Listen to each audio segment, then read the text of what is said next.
Hello, everybody, and welcome back. This is the Queen's Realm podcast. I am Samia, the poet, aka Samia, and today I don't know where she at, but she's on one of these sides because my computer is stupid.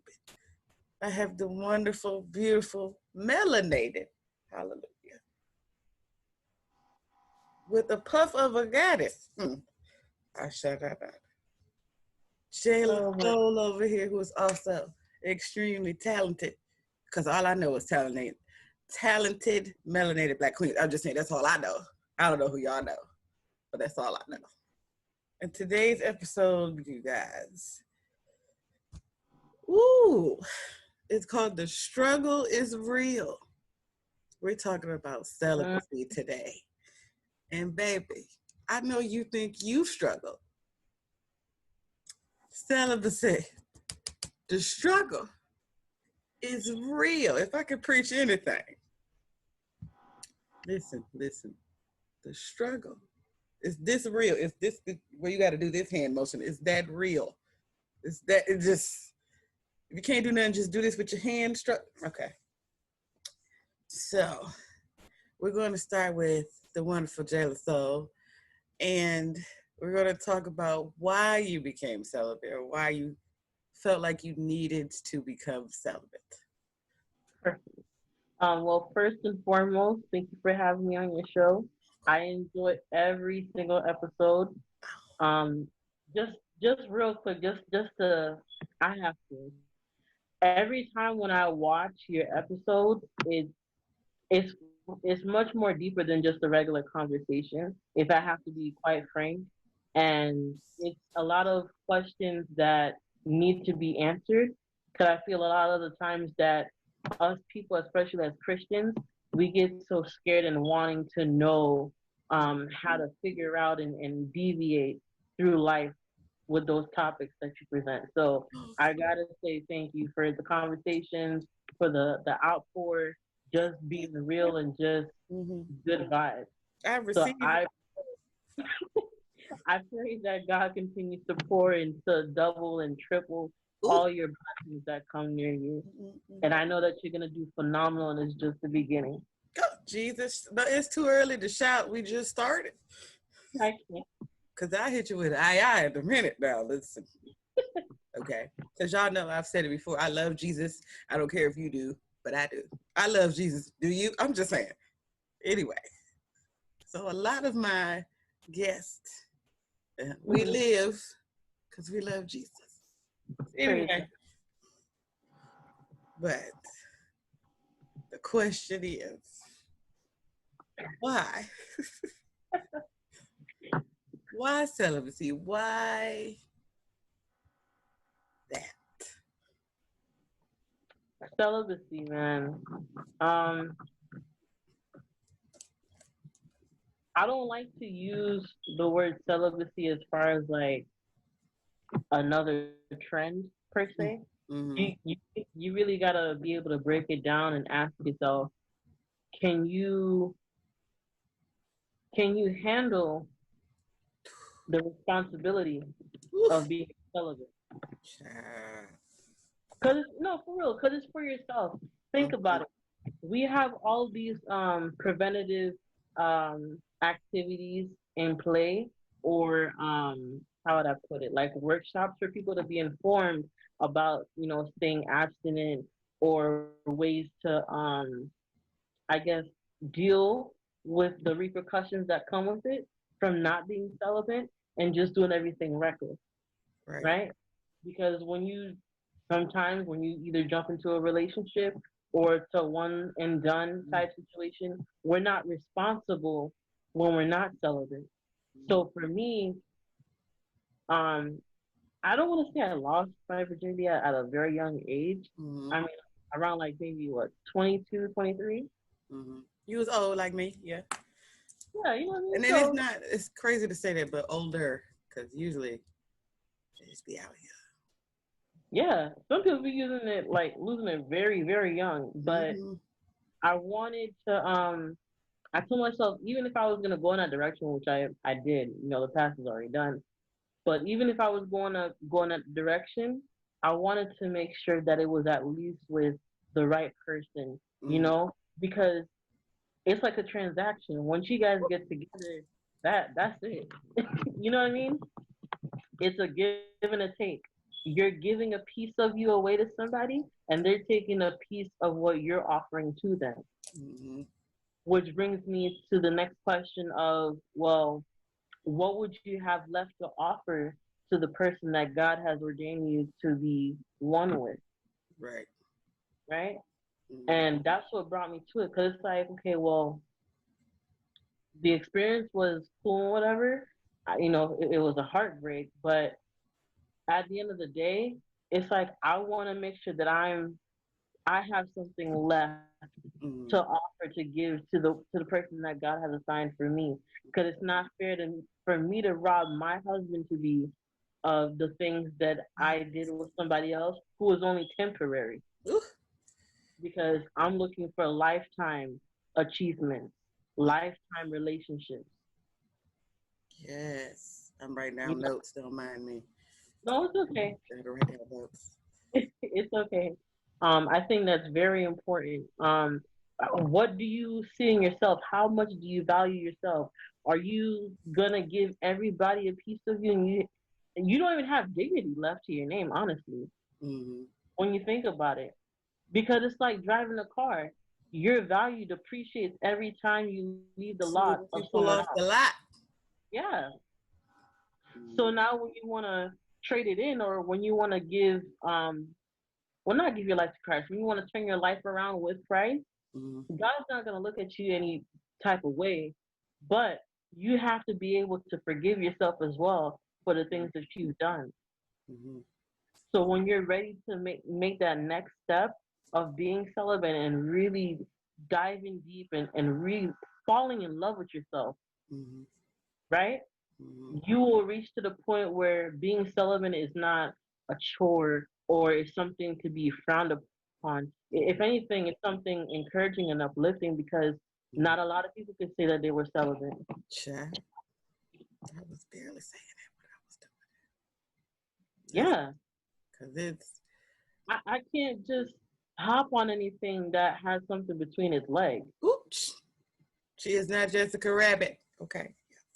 You feel me? Yeah, Like yeah, yeah. it don't work like that. Um, Falling in love with myself was another thing too. It's like you have people that will adore you and say all these nice things just to get between your legs, but Mm-hmm.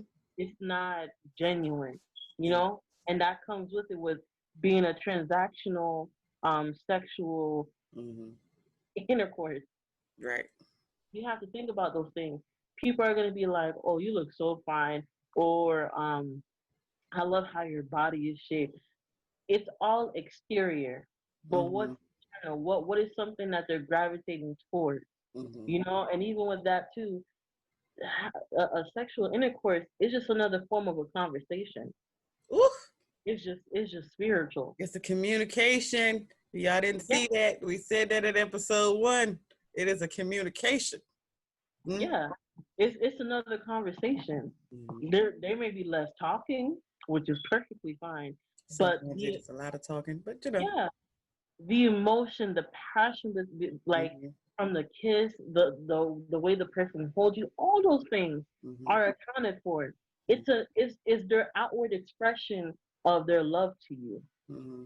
That's how I take it for when it comes to the intercourse.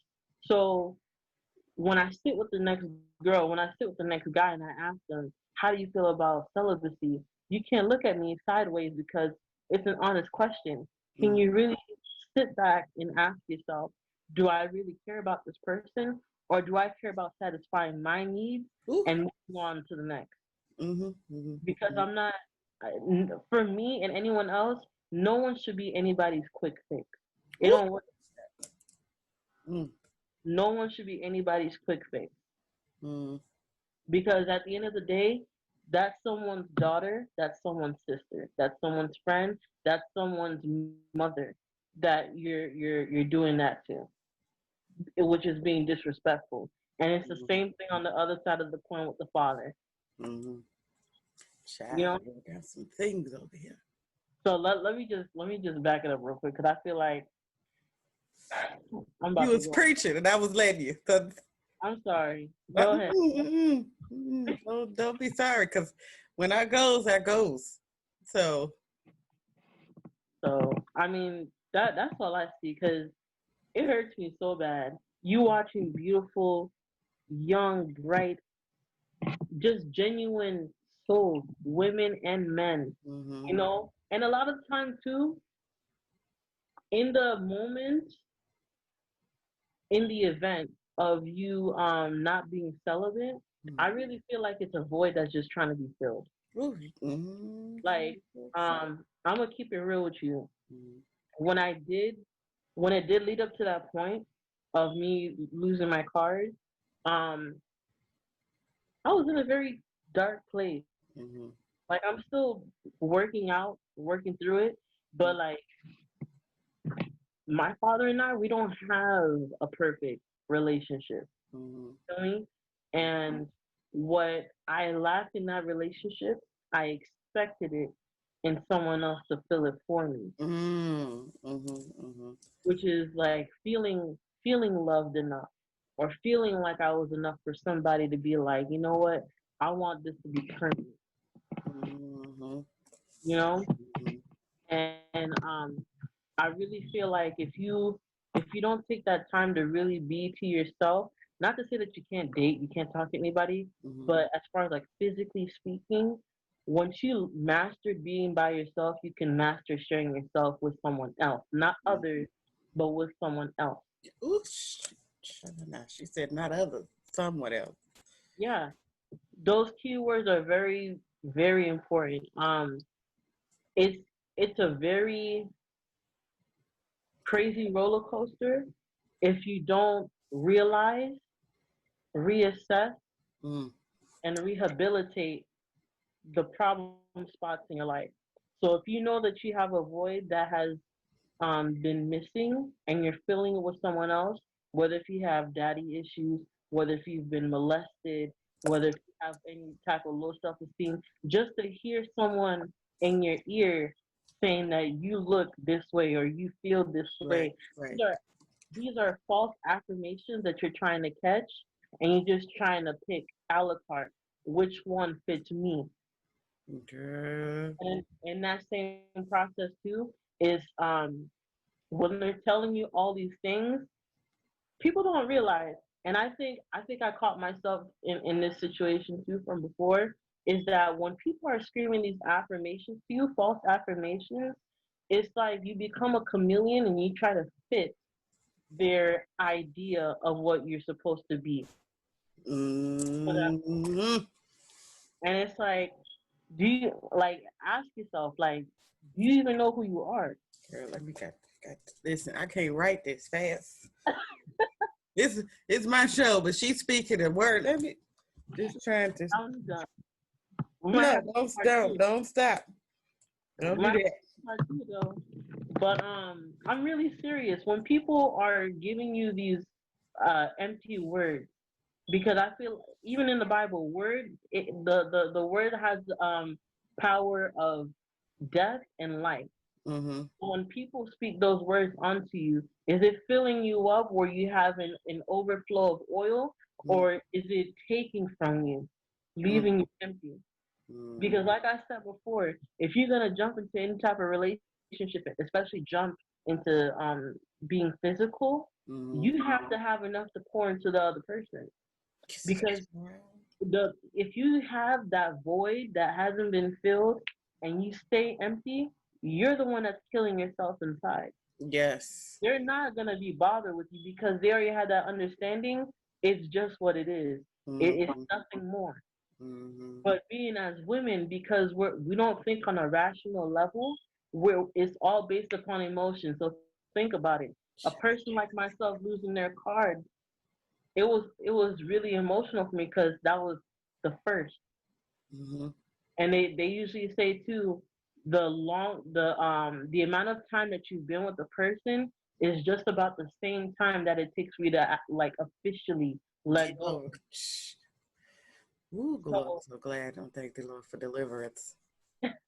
yeah, it's Imagining the time I spent with certain people and how long that I was with certain mhm. people. Like I was with somebody for almost a decade, Oh my God. 9 years. Mm. I had to be delivered from the whole relationship, Mhm. the type of relationship, because it was in the same, it was a homosexual relationship. So it was a lot of deliverance that went on from that. Mhm. Uh, Mhm.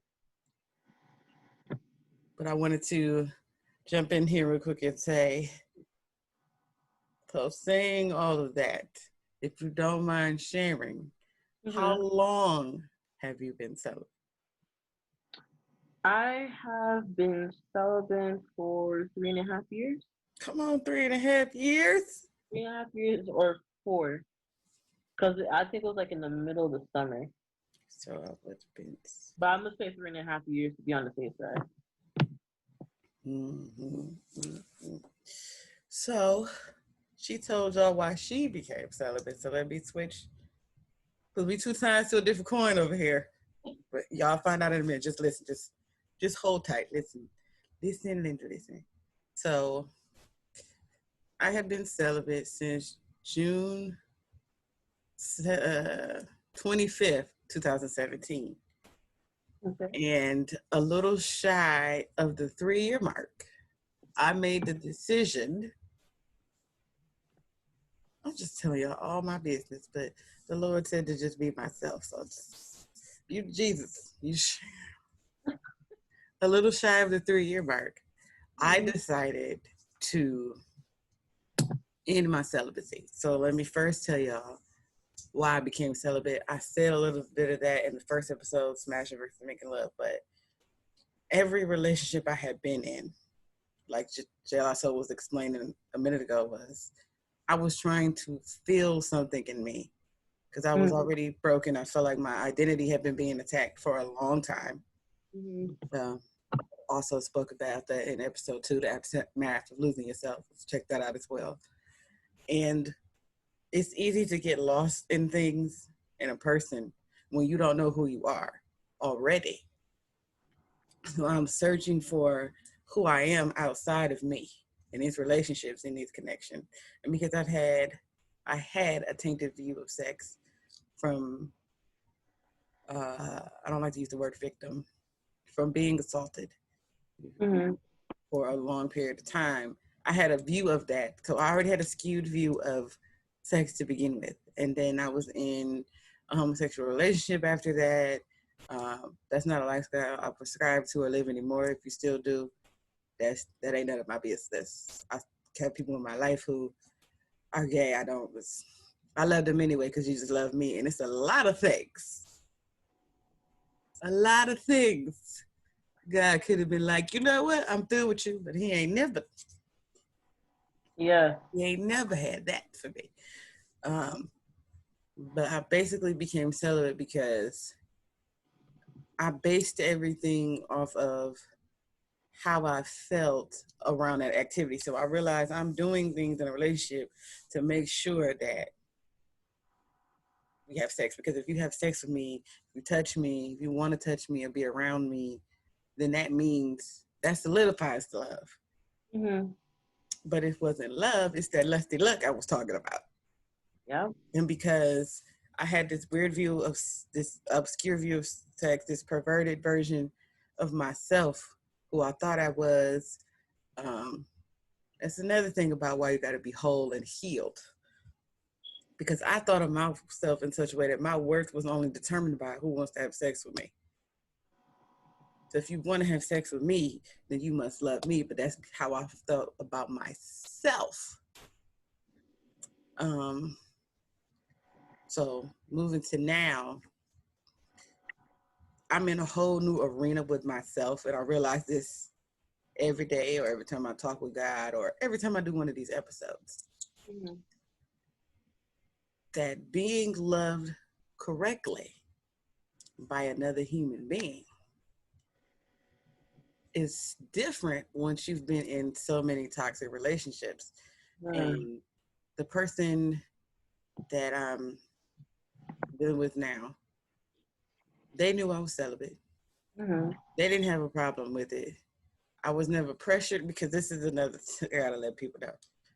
If you willingly start dating somebody who is celibate, it is very important. Do not get in that space or that relationship or anything with them thinking I can be the one to make them not be celibate. Boo. It's been years. I've reached, we're gonna go through the timeline a little bit later. But once you pass, for me, I feel like that first 6 months mark, we good. Because so much stuff had to happen for me to decide this. I had to look at how this person treated me. Because we have conversations all the time, and one of the main conversations I had was, if you love me, you can tell me you love me. Words of affirmations is kind of at the bottom of my love language. For Mm-hmm. me, one of my highest ones is acts of service because people say they love you all the time. Like you said, Yeah. you say you beautiful. I believe all this stuff about myself. I love me. Mm-hmm. I believe I'm beautiful. I believe I'm loved because somebody thought enough of me to create me. So I feel all of that and believe all of that now. I didn't then, now. So if you saying you love me, before you say it, I should know. And I should Yeah. know by what you do and how you act, not what you say. Because people can say a lot of things and don't have any proof or action. Because, and I say that because I know God loves me and I don't ever hear him verbally say, I love you. Do you understand what I'm saying? The life I lived, where I was last year today versus today. Yeah. Yeah. Yeah. Because I'm in the same basement where I wanted to die in last year, or not last year, 2018. I wanted to die in this basement. 2019, I was happy go lucky on the outside, but I was, what am I gonna eat today? Ain't gonna be, I can't afford my medication and I'm diabetic. So we're not going to take any diabetes medicine for a year because I need to get gas to go to work. I need gas to go to the second job. Mm-hmm. I'm feeling some type of way, but I got to go to church. I got to get this word. Nobody knew, select few people knew how rough and how bad that was last year to right now. But I knew I was loved because God made a way every step of the way. Even when I felt like he was telling me to go home and I wasn't obeying that, he still loved me because I still was provided for and I still was able to eat. And God put some wonderful people in my life to bless me, to help me to get to the point where I need to be. So I was still loved without saying a word. Mm-hmm. So I need to see from a person that you love me. So when you say it, I know, like I knew you loved me before. Yeah. And I got to the point with him where when I told him I loved him, because I said it first, because don't most girls, he said, I know. And I'm like, how you know? Because listen, it was that was hard to get out. And, I say a lot of things. Psalms 141 is one of my favorite verses because sometimes I say too much. And that's just Mm-hmm. instead of watching in my mouth. But that I could, I'm a writer, I'm an orator. But when it came time to say I love, I was like, ooh, I can't. And it was different from every other time I said I love you because before I could just say it, I could just rattle it off. Now I had a whole different concept. God had changed my mind and my definition of love in the past year. To Yeah. get Yeah. to the point, I'm talking to myself right now. To get to the point where when this person say they love me, he told me he loved me too. But Mm-hmm. I already knew because, I'll tell you a little bit about business. I done met brothers and sisters and I done got introduced to daddy and nephews and the things people they were doing. Mm-hmm. Little things like I can say I need a ginger ale. I'm not saying it loud. I'm not talking to nobody. But then we go to the store. I don't know what we're going to the store for. You come out with a ginger ale. Oh, you remember I said that? I didn't even remember I said that. Just little things. But that ain't the only thing. I'm just using that as an example, y'all. Don't let Yeah. nobody buy y'all a beverage. You think, oh, you know what? It's time to let it go. That's the preface is by saying this is somebody I've known for 20 years. Mm-hmm. And 20 years ago, because I'm only 33, Um, they was my first love, as deep of a love as you can have as a teenager. you know, uh, Mhm. I've known them that long, but I decided because I don't even know how to explain this. It was planned and not planned, where we were on a little staycation together, and I had said like, if it happens, he could be the one, and I wouldn't be upset. I wouldn't feel guilty. I wouldn't be mad about it because he let me know from the beginning that this was not just about sex for him, which I've known that because you didn't get it then. We've both been in relationships. We're both divorced. Uh, and we still have the same connection. It's still the same thing without any sex. And I've never had this type of communication with somebody that I'm dealing with without Mhm. sex being involved. So it was all like, New. yeah. And then I'm gonna say this. I just didn't want to say this on camera because it ain't none of nobody business. But in my head, what I feel like I'm being led to is that he is the one. So it wasn't a hard. I didn't feel bad. I thought I was gonna feel bad. I didn't feel bad afterwards. Um, Mhm. I did commune with God about it, but I don't feel any type of way. But I feel like this is what's supposed to be. The one thing I was worried about was after I decide to do this, Mhm. am I gonna go and be like, oh my God, now I need to have sex all the time. Now I need to be, and that didn't happen. And I think that didn't happen for me because I'm in love, so to speak. I'm saying so to speak, but let's just keep it real. Everybody, I'm in love because they probably, I know everybody around me is tired of hearing about him.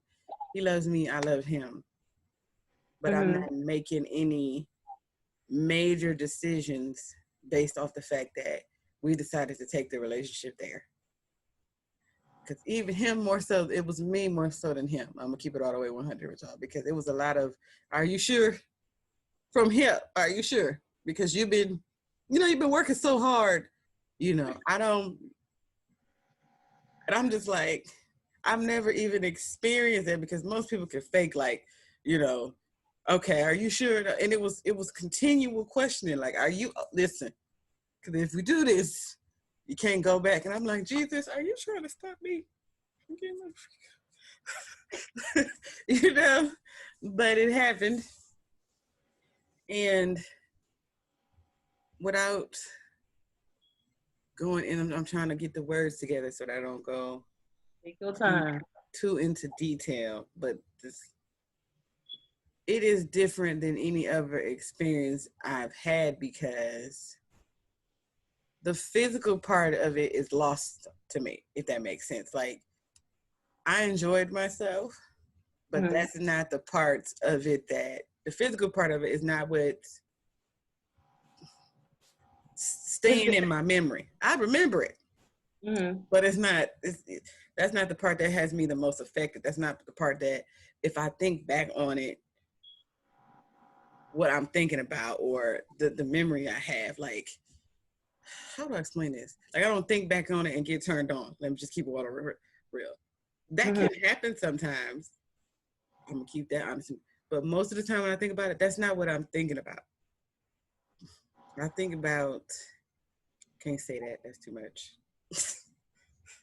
Jesus. I think about how I felt afterwards or before or even during, to the point where like it's like a mind-blowing experience, and not because of the physical feeling, the emotional part of it, intimacy. That's the word I'm looking for, the Yeah, intimacy. a long time ago. Like, you can be intimate without being intimate, but the whole thing was intimate, and we still have intimate moments, and we can be in each other's presence and it not just be about sex. So I felt like, okay, as time goes on, I feel like I made the right decision with it me breaking it with this person. I didn't feel any guilt, but I did feel like you made it this long. Me. But also to switch gears a little bit, I think something people don't realize is it's easy to be celibate. It's easier. I'm gonna say that. When you don't like anybody. Like I didn't like anybody. I didn't date. I didn't want to date. I didn't want to like anybody because I didn't trust myself enough yet to be like, well, how much do you like me? Because I know me. Um, I started sexual activity in my teenage years, but every experience it was just like I don't know. It's draining. Like you feel good in the moment, but like you said, it's draining and it's real. It's real. It is transactional. But Yeah. and I wrote down how expensive is it? How long Oh, is that receipt? Because you might have a CVS receipt after this experience of things. Listen, you know how long them receipts is. let me tell you. And then I had to think about, am I robbing my future to feed a need in my present? But I feel like this person is placed in my life and this is my future. And then you said, it's not a quick fix. I wrote down, I am not a Band-Aid. That's another difference between past sexual partners and the one I chose.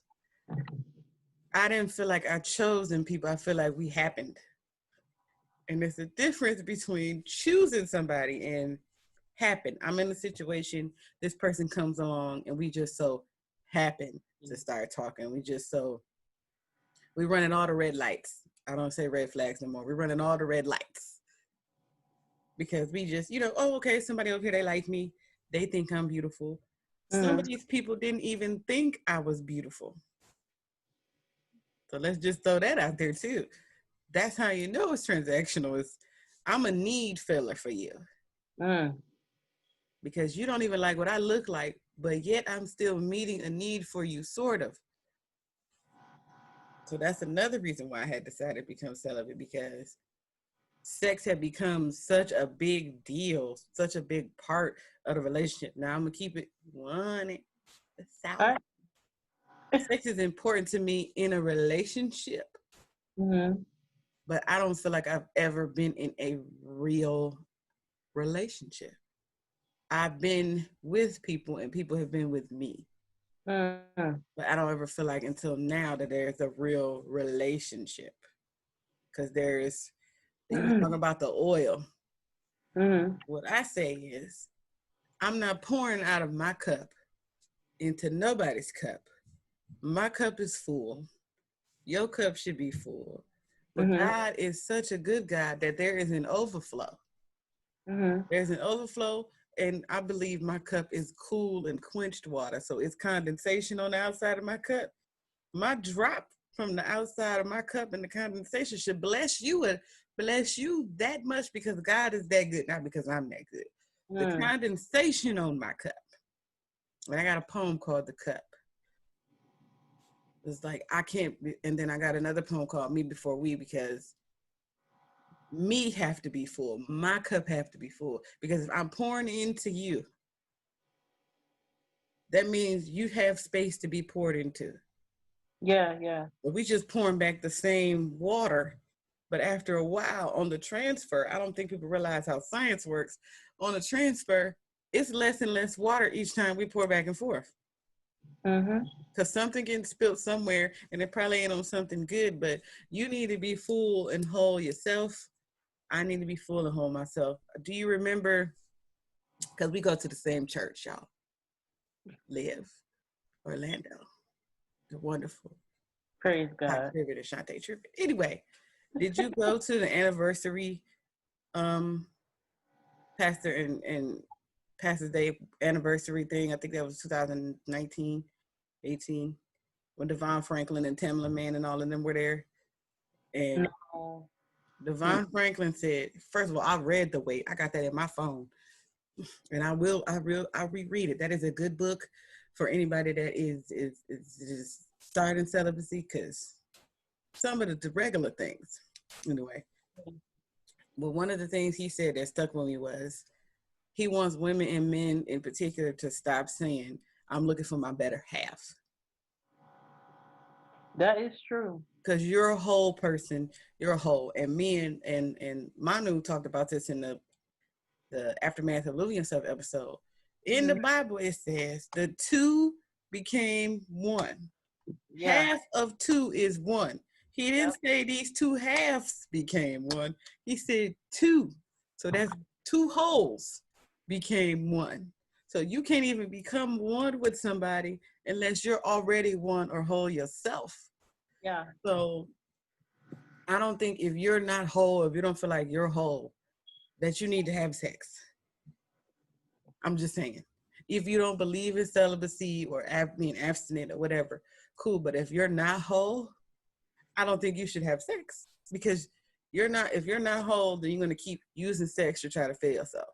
So when that, whatever it is, entanglement, friends with benefits, whatever it is, ends, now you empty again. And because, like you said, it's transactional, so now you have given something. You've paid the price with your body. You paid the price with yourself, with your soul tie. Pastor Mike Todd said, think of sex as everybody you've ever had sex with, you're married to. That's how many marriages you've had. And my number, do I want to be that transparent? My number is 5. Okay. 5 people that I have had sexual activity with. I won't go into depth. It's any kind of sex. When I say celibate, y'all, by the way, I mean any type of sexual activity. Like, And let's get that clear too, because people. anything that makes you orgasm. Let me just throw that out there. That kind of celibate. That's what kind of celibate I was. Yeah. Everything has to go. It was a clearance sale. Everything. And I didn't wean off it. I just stopped. I do that a lot. I just cold turkeyed it. So 5 people I've had sexual activity with. And a lot of people will be like, well, that number is not high considering your age. And I'm in my head, I'm thinking I would give all the other 4 people away and everything that had to do with them for the one that for the last one. And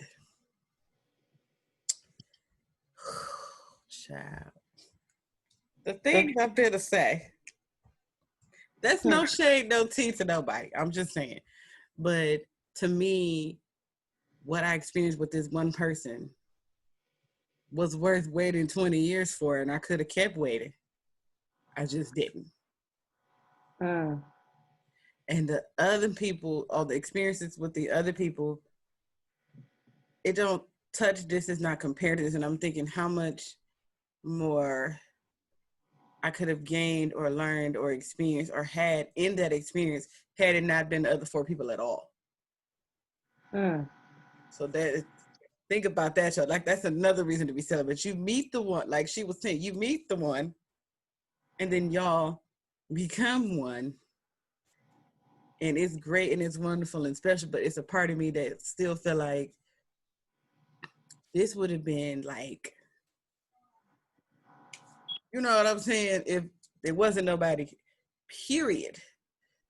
Because I did reveal that most of my life I led a homosexual lifestyle, so it was 2 different experiences happened for me once I ended my celibacy, because I ended it with a man. So that's a whole nother episode, y'all. That really is. That's 6 or 7 episodes, because baby. Anywho, we're right along. We're not gonna go down that rabbit hole, because sometimes I go on tangents, and y'all know that, but not on that. um, that I'm not a band-aid. You was talking about not being healed. You was talking about the relationship with your dad. I'm a Mm-hmm. daddy's girl.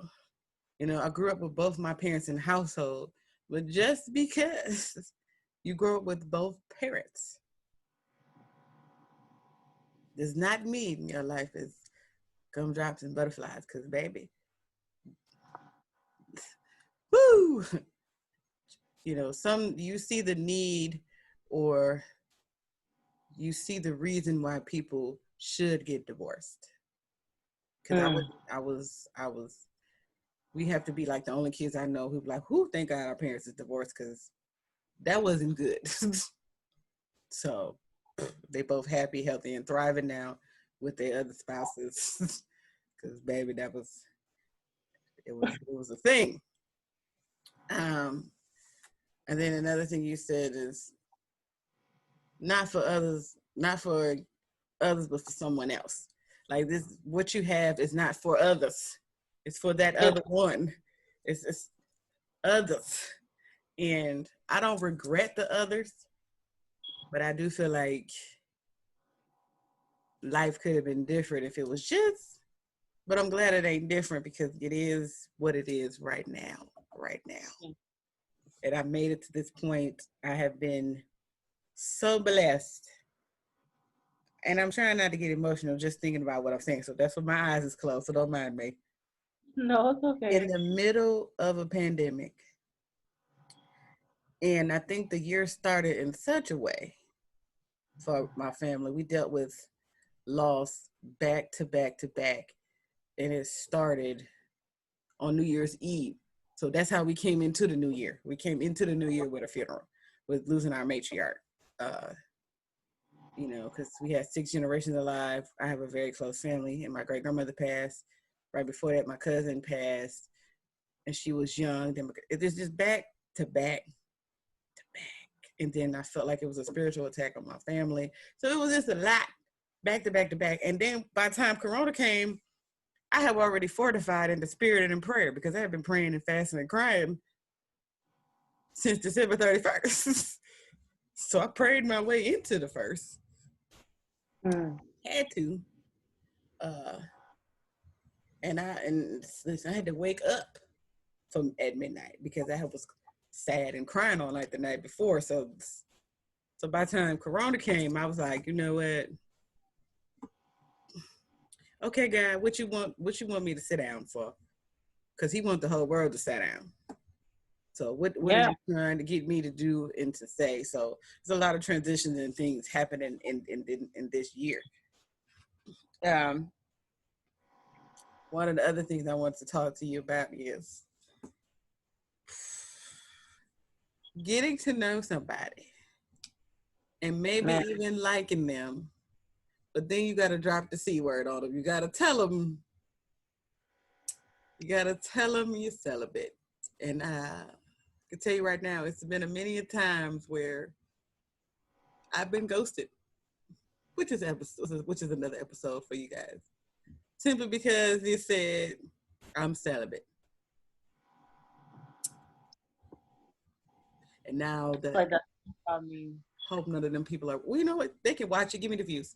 Watching it now, like, oh, so now you ain't celibate. Now, I'm not, but that don't mean I want to have sex with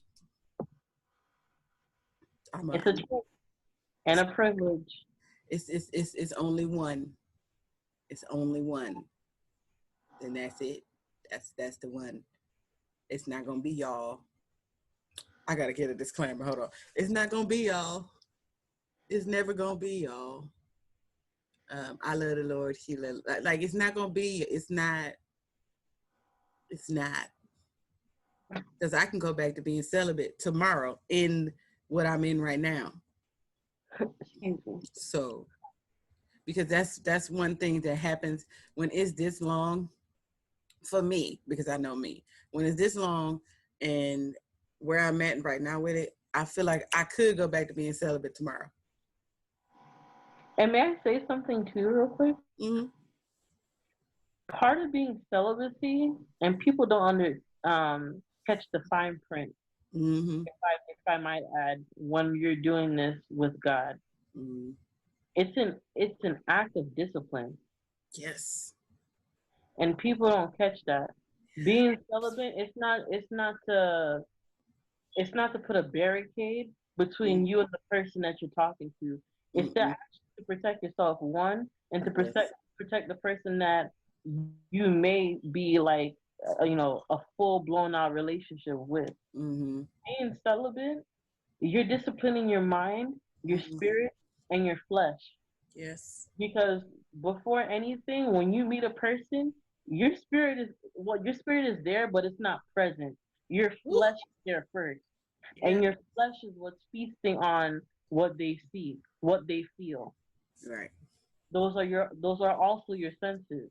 So Mm-hmm. let's get that correct real quick. Yes. Okay? The spiritual don't come in until they actually, either you or they make a move on you, and you have already established a solid foundation for y'all. But Mm-hmm. is your foundation really solid, or is it just clay that still hasn't hardened yet? Because the relationship, It ain't been baked. It ain't been baked. It ain't been put in that kiln. I'm dead. No, but for real, a relationship, let's break it down even further. You guys find something in common. It's Mm-hmm. both of y'all jobs to keep this common denominator afloat, Mm-hmm. because the waters, you're on God's time. So Child. both Yes. of you guys have to be in agreement with that. You Mm-hmm. guys are gonna keep this going. Mm-hmm. That's the relationship. Mm-hmm. Are you willing to go through those, um I don't want to say obstacles, but are you willing to go to these checkpoints with each other? Ooh. You Yes. know, when you first enter into this so-called relationship, you have the 3, 6, 9, and then 12. So Mm-hmm. the first 3 months is the getting to know you phase. Is that beautiful vacation phase? Mm-hmm. You can't get enough of the person. You can't stop thinking The about the puppy. She talking about puppy love, y'all. right. So the person's so nice. Mm-hmm. Oh, blase, blase, blah. This is the thing. This is your flesh that's taking control at the moment, because the flesh, it doesn't have the word discernment in the equation. Mm-hmm. That's that dopamine and serotonin. Okay, it Feel don't have. good. Okay, then it don't have discernment. In those first 3 months, there's no discernment. Mm-hmm. In your 6 months, after your vacation phase has faded away, Mm-hmm. you start to enter into, as I like to call, silent but deadly, Mm-hmm. right? Mm-hmm. You know, some of the things, the standards that you had for yourself before you entered this relationship Mm-hmm. was so high. And like I said, every time you give yourself away to just anybody, your value depreciates. Mm-hmm. So what you had the standard of, for example, a person who swears, Mm-hmm. right? You don't tolerate swearing around you because it doesn't feel good. It doesn't. It just it takes away the character that you have for yourself as far as like being an individual, right? You set that standard for yourself before entering a relationship, but because you've seen this person, your flesh has already made up its mind for you in a sense, Ooh. Child. taking leave, right? Mm-hmm. You excuse you excuse that one standard that you had for yourself, and you say to yourself, well, it's okay, it will pass, it's just a phase, Mm-hmm. right? Mm-hmm. In your 9 months, this thing reoccurs again, but it's more aggressive. Mm-hmm. Mm-hmm. And mind you, you had multiple times to literally walk away from it. But because you feel like you're already in it, you feel like you owe yourself to that person, because you will feel bad about She preaching right now, y'all. Hope you it. listen. Yeah, no, because look, especially for a person, if you don't have that self esteem for yourself, knowing your Mm-hmm. self worth, Mm-hmm. you will pick anything and everything that comes your way, Woo! and you won't think to yourself saying that, you know what, it's not worth me staying in this relationship because it's not going to be good for me in the long haul. So while you're in that 9 months and they're really starting to show the true colors for you, Mm-hmm. you're willing to accept it because you're thinking to yourself that, hey, well, since they accepted me in the beginning, I should accept them because it's just Mm-hmm. one little thing. But keep in mind, Mm-hmm. this relationship that y'all in, don't even get me started with y'all living together. You guys are not even living together. Woo. Just getting to know the person. My mom always told me best. You know a true person's colors when you start living with them, not when you're getting to know them. Yes. Yes. I I think don't, yes. Yes, yes. yeah, I, I could, I want to read all the comments afterwards because I would love to challenge that. Because you cannot tell me when you're talking to somebody, right? It's all glitz and glamour, and y'all look Mm-hmm. nice. Y'all Photoshop ready or whatever on the gram on Facebook for everyone to see and to Mm-hmm. just you're feeling yourself, but Mm-hmm. you're not taking the time to get to know the person, and Right. then right, and then now after since it's been a few months, you feel like they could be rewarded with your physical parts of you, right? And Yeah. you guys are only on month number 9. Look, you're already on month number 9, and by the time you have consent to basically submit and allow you guys to be physical, Mm-hmm. he has already made a home within your womb. Woo. So you, I could go on, but I'm not gonna take too long. But all I'm saying is, be very careful about this so-called relationship that y'all want to get to, Mm-hmm. because even being physical is its own spirit. You gotta And watch. yeah, That. no, not even that. Look, you gotta watch, but you really need wisdom in this. You And gotta I'm pray. also, yeah, and I'm also including God. The same way, for example, girls do it all the time more than guys. And I may be wrong. Guys may have a different way of communicating. That's perfectly fine.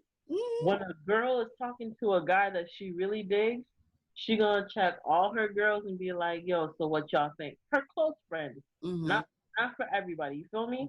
Because most when you have a good circle of girlfriends, they always want the best for you. You always want the best for them. Yeah. They'll get you together, honey. The true one, right? Yes. But it's the same thing with God. If you're entering into a relationship with someone, or you are considering of entering into a relationship with someone, check in with God. Be like, it don't even gotta be you praying with your hands together. Have a normal conversation with God and ask Him, Yes. Lord, I really, and be specific too. Oof. Another thing, be very specific with what you want in your relationship. It's Come not to say, boldly before the throne.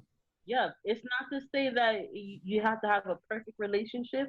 Be specific and intentional about what you want in your relationship with God, and God will provide for you as long as you are obedient. And Oof. that's why discipline is a huge factor with being celibate, because celibate is far more than being physical, but it's spiritual, mental, emotional, everything. So when you're checking in with God and you're praying with Him and you're talking to Him as He's consulting you and trying to direct you, leading your footsteps, you got to be specific with Him and say it and ask Him, Lord, is this who you have chosen for me? Is this who do you think that will fit my needs instead of my wants? Because Oof. my wants is only temporary. My needs is something that will help plant into my future. And plants blossom and grow and bring fruit. Exactly. And when fruit comes out of trees, I don't think y'all understand what she just said here. So I'm breaking it down real quick. Hmm. Because I just had a whole visual of what she said, y'all, and I'm explaining it like this. Yeah, yeah, When you have a seed, it's work you got to do to the ground. yep, You got to cultivate it. You got to plant it. You got to cover that thing up. You got to cover that thing up, and it get real dark. Then water comes, and you yep. bring it, and then you got to pull out the weeds and stuff once it starts to grow, and then it grows. And it grows. Mm. You got to prune some leaves sometimes because some of them leaves attached to your fruit is dead. But You you gotta know what? pull them out. Hmm. Hold up, wait a minute, Go because ahead, I'm go going somewhere. Because ahead. I just felt it. But when your fruit comes from what you're doing, Mm. fruit produces more seeds. Yes, That's how things grow into other things.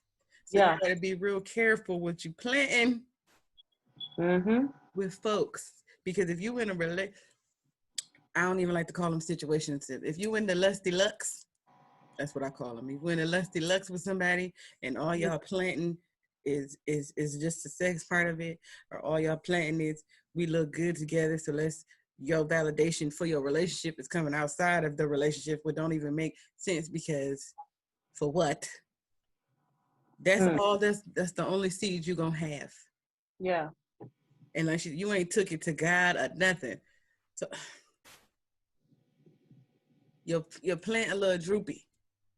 Yeah. And you know what too? Sometimes it's not even the plant, it's the environment. Woo! Where are you placing the plant for it to receive light so that it could continue to grow? Or matter of fact, even to start the growing process. Mm. It's not always going to be the plant. Sometimes it's your environment, the people that you surround yourself with, the person that you decide to be with. Change your environment so that you could see the results of it, of what you're trying to get. Whatever desires that you have in your heart, you also have to be able to practice it. We need a I always collection like, plate. yeah. Cause I she preaching. Y'all better, is y'all listening to this? She is giving a word. You understand me? Listen. I always like to tell people there's nothing wrong with coming to God with what you want out of life, whether relationship, success, anything. But you also have to demonstrate outwardly. There, how would I put it? Active prayer, right? There's Faith verbal without work is prayer. dead. Yeah, there's verbal prayer and then there's active prayer. You need to be able to demonstrate to yourself and to God what you want out of relationship. So let's say for you and I, for example, friendship. I can't say that we're friends and I'm not doing friendship things. So that it don't make sense. How is a relationship supposed to thrive? Because in actuality, we're just acquaintances. We're not even friends. Because in every most of these words, friendship, what are you guys sailing on? Is it water or is it sand? Relationship, is it water or is it sand? Are you still at the dock? Yeah. Even a situationship is not even solid. And it's still the same question. Because Is it situations water? change. Yeah. Is it water or sand? So be very specific to God about what you want, but also having an active, really work on it, like being active about it. If you want a person that loves onto you, you need to practice being loving onto others. Because sometimes you may think that you're loving, but your outward appearance is saying you're very stern, you're very cold, you're very, you know what I'm saying? You have to be able to express that. How are you supposed to allow people to enter in when literally you have signs that says do not disturb, do not enter? A lot of times too, people are knocking outside your door. You're the only one that could allow them in with the key. And on top of that too, I'm gonna go back to my mom. There's people in your life that needs to be outside of the door waiting and knocking forever, and some people you could allow them to come inside your home because now this is your personal space. This is a personal space for you. Preach today. I'm done. You need So no trespassing is what I heard when she said that. Some folks don't even come over here. Don't come in my yard. yeah, because let me tell you something. A simple conversation can also depict what kind of person they'll be. And I'm not saying it's prejudging. That's basically it's basically like an interview. They do pre-screening for a reason. Just to get a quick background on you, and then they invite you in for another interview because now you're getting personable with them. They find, how would I put it? There's always a likeness Holding to myself, y'all. Do you see this? She got me holding myself. You know the word is good when you hold yourself. there's a likeness in you when you find it in someone else, and they don't have to tell you. It's always shown. And that's why also it's good to be spiritually inclined. That's why you take that time to be celibate. Again, you take that time to really be celibate and get in tune with yourself. Because when the right person comes along, you always think you're gonna be ready, but I'm gonna be transparent again right now. Yeah. I've never been loved correctly unless it was by Jesus. Mm. far as relationship goes. So Mm. now, even now, it's not that I struggle with Mm. being loved correctly. It's just so it's almost strange. Like, oh, this is what this is supposed to be. Like, oh, okay. So then you realize what you have, what you thought was love a long time ago, or what you thought you would experience was love. No, because you've heard, like you said, you've had these conversations with these people, and I believe that we know Mm.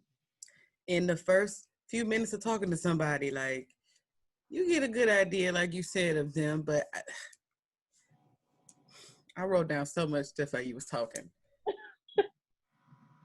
Like I have that support system and those friends who will tell me, like, listen, you tripping. This person is being good to you. Cut it out. But because it was so, if this had have happened, this is what I'm trying to say. If this relationship had happened when I Mm. wasn't celibate, I don't think it would be successful. No.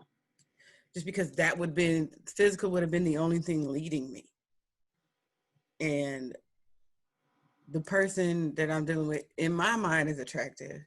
And in their mind they think I'm attractive, but that's not awful. It's a long history. Like it took me 20 years to tell this person, like, hey, because I gotta, that's what I'm saying, you gotta watch. And what I mean by watch is to watch, you have to be able to see. And to be Yeah. able to see, you have to have vision. And to have vision, you got to know what you're looking for and what you're looking at. Because if you don't have a clear concept of a vision of you, how can you adequately look at another person and know what you're really looking at? If you don't know what you're looking at when you're looking at you, I want to say something. go ahead. Go ahead. I used to think, I used to think love was like this, Mm-hmm. right? Mm-hmm. And then when I look back at it, I had it wrong. And that's after me going to Live Church in Orlando. Mm-hmm. Actually, love looks like a cross, and I'm gonna tell you why. Mm-hmm. As long as you have this established, Mm-hmm. everything else will be so easy. Yep. Yeah. For real. What Minister Chris say? Your relationship with God, your relationship with people. Yeah. See, they intersect. And one of the other things I wrote down was when your faith, because you was talking about discipline, Hmm. and for me, I wrote down, for me, discipline began with obedience, Yeah. because that's a true testament to how disciplined you are. Because I would hear God tell me stuff all the time, and I remember Pastor telling the story about wanting a bigger house, and he was like, "Clean this one."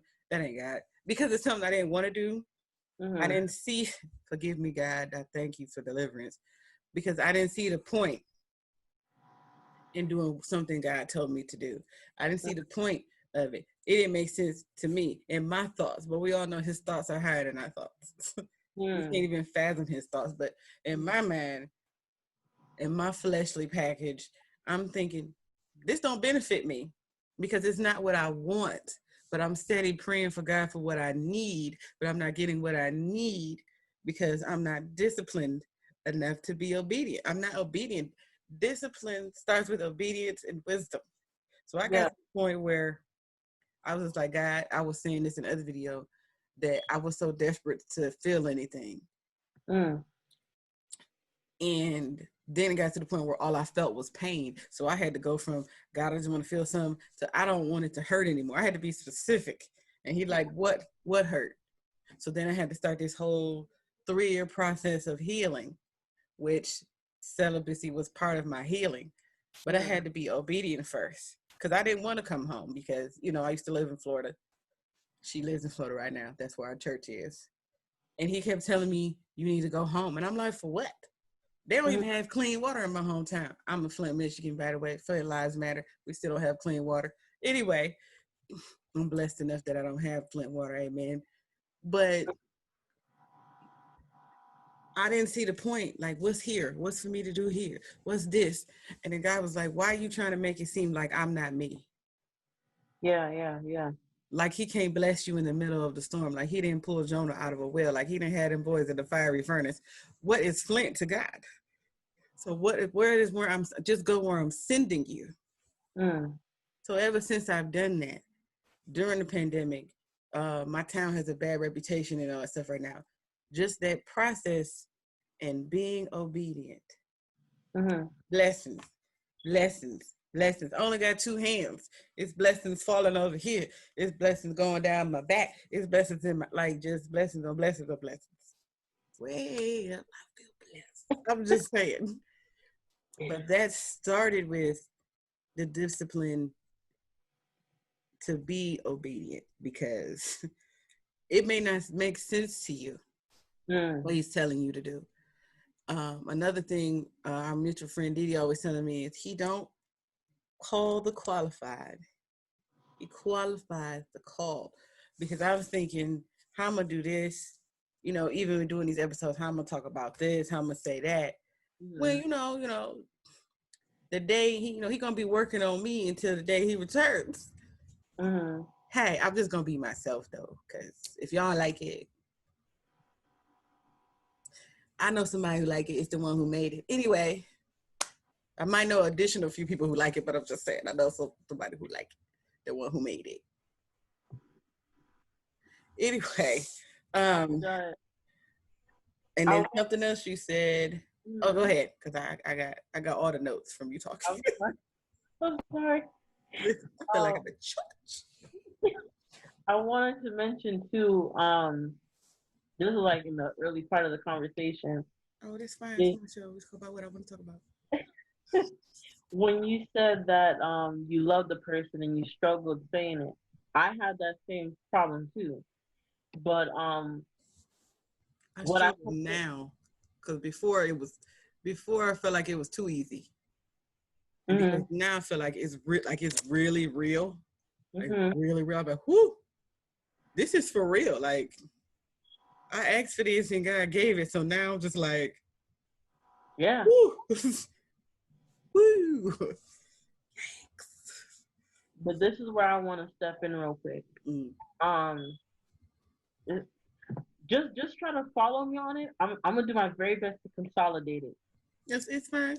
I just I, always say we about to go on a trip. Y'all not just pay attention. We're gonna take you somewhere. so when it comes to love, Mm. especially receiving it, Mm. we cannot. All right, God will say to you, "This is for you." Mm. God, it don't look good. It don't look finished. It looks a little undone. Ooh, There's not a little ain't medium rare. enough drip on it. You know what I'm saying? Like, Mm-hmm. nah, I think it may be the devil. No, Mm. it don't look good, God. Mm. And it's like we come to God and we ask for Him for particular things in our life, Mm. and we're waiting on this expectation that we have of Him, Mm. right? Put so many expectations on the God that does so much for us when we don't deserve anything at all. Mm. Might I? Ooh. But how and when are you gonna clean your own house?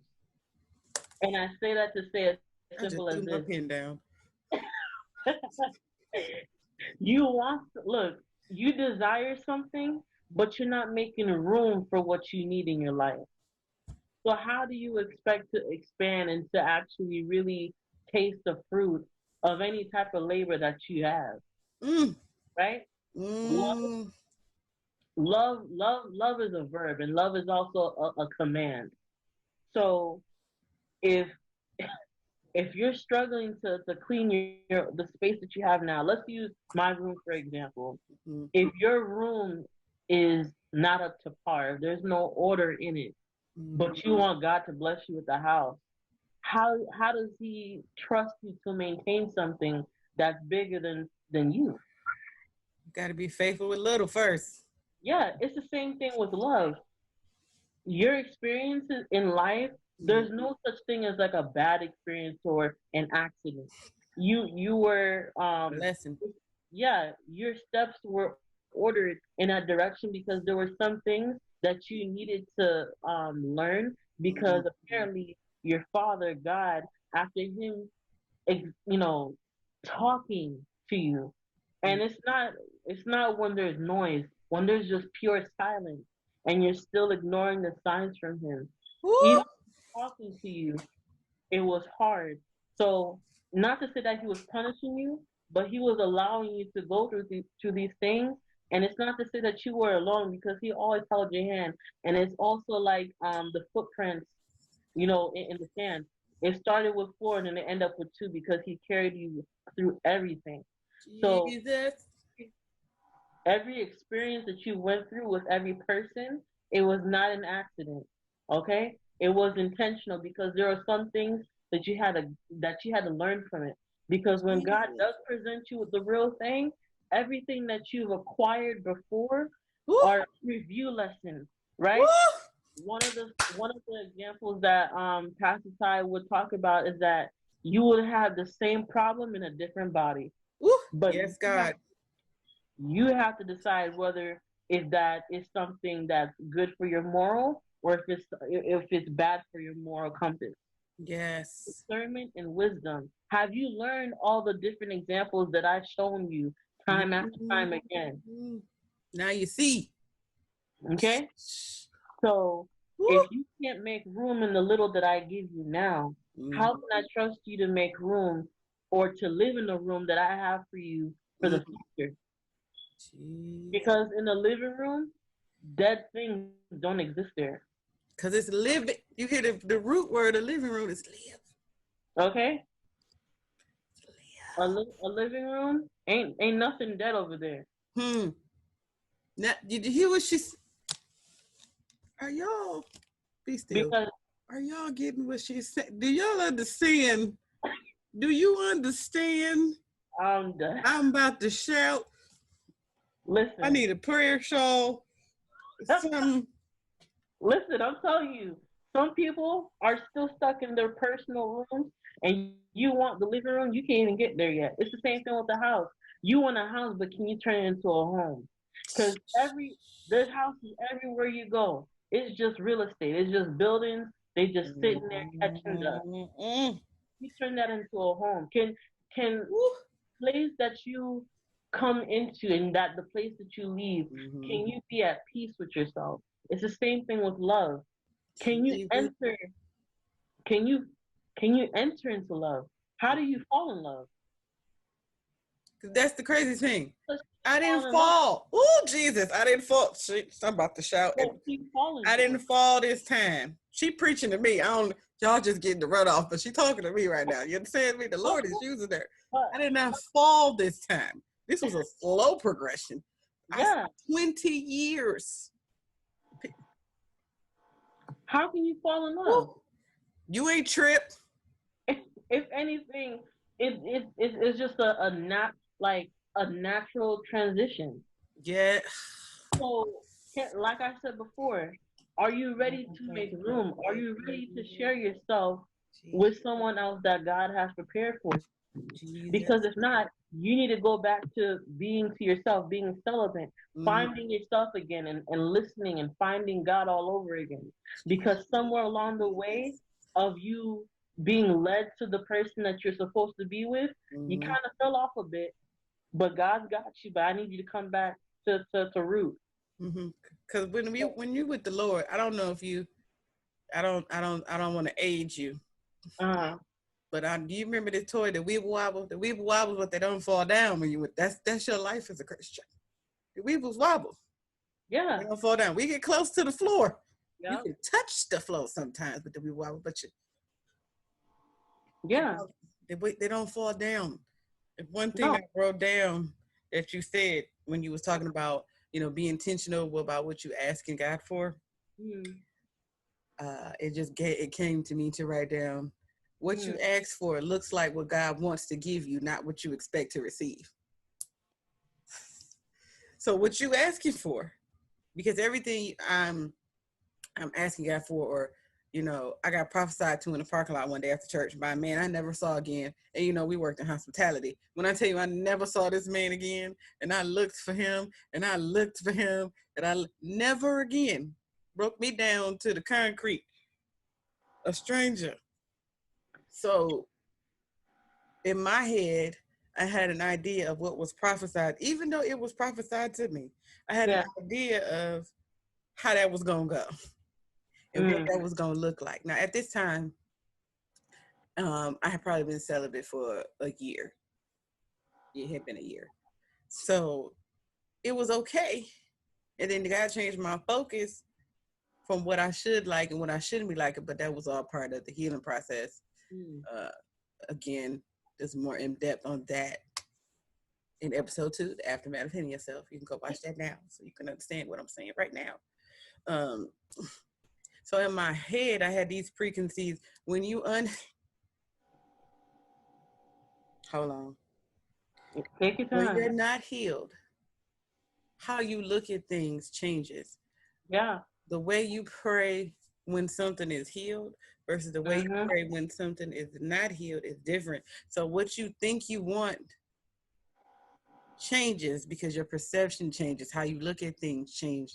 So for me, it was important to be celibate because that was part of my healing, because I had all these perversions and attacks on me personally based around sex. So I couldn't have been or talked to or had this man in my life that I have now in the times. I could not. That had to come after being celibate for years. It had to come after all that being obedient, and it had to come after none of this makes sense to me right now. It had to come after all that, because like she was saying, if that had, you got to be real intentional in what you pray for and what you ask for. And then just because you're intentional, and you can be super specific down to the color, weight, size. And when I say specific and intentional, we're not talking about I want him to be such and such and such. No.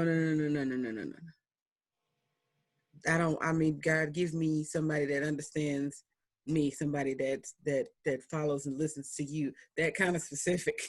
Yeah. Because what you want, it never crossed. This is somebody who's never left my mind in 20 years, but it never crossed in my mind or came to the thought like, I'm just gonna be the one. That never happened, because that's not what I thought this ain't even what I thought I really liked, y'all.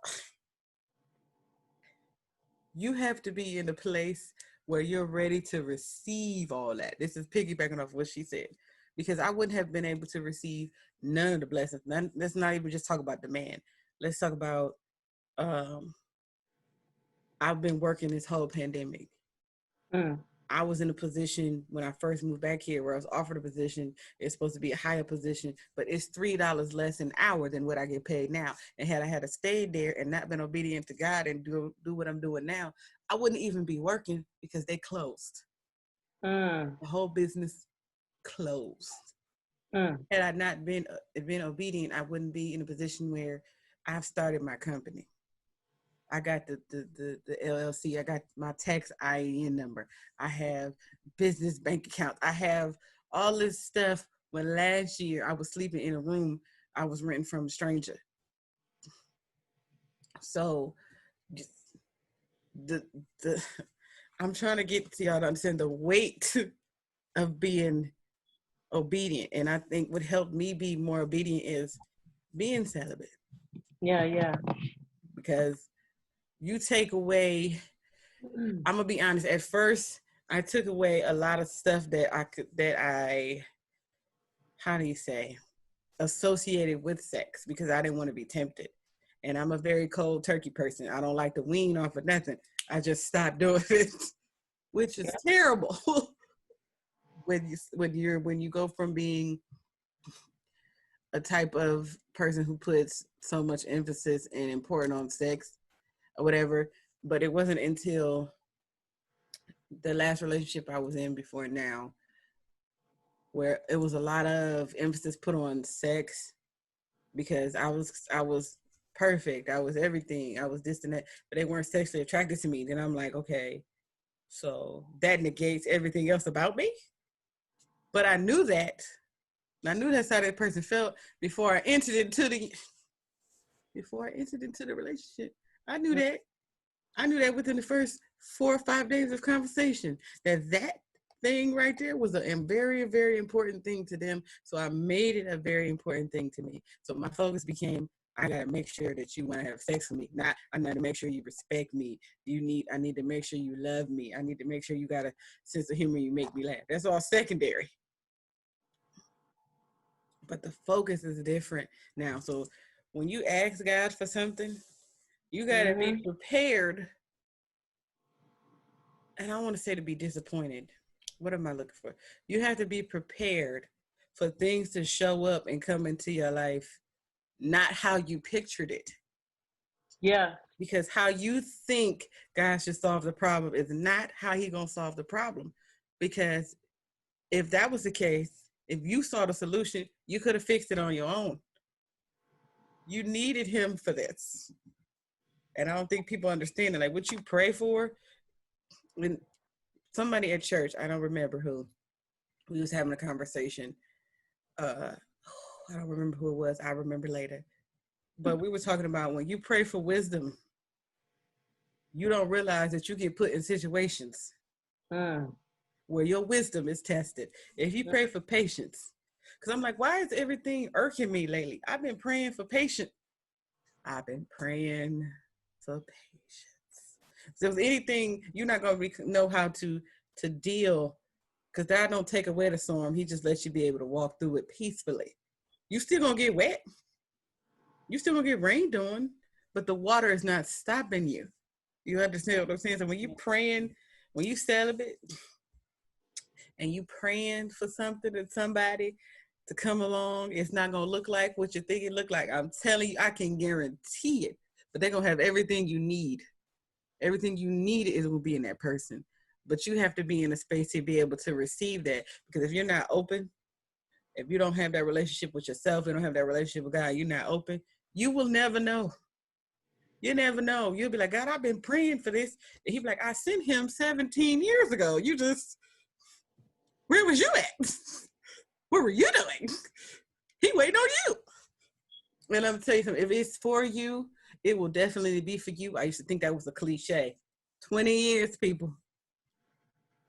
20 years is a long time.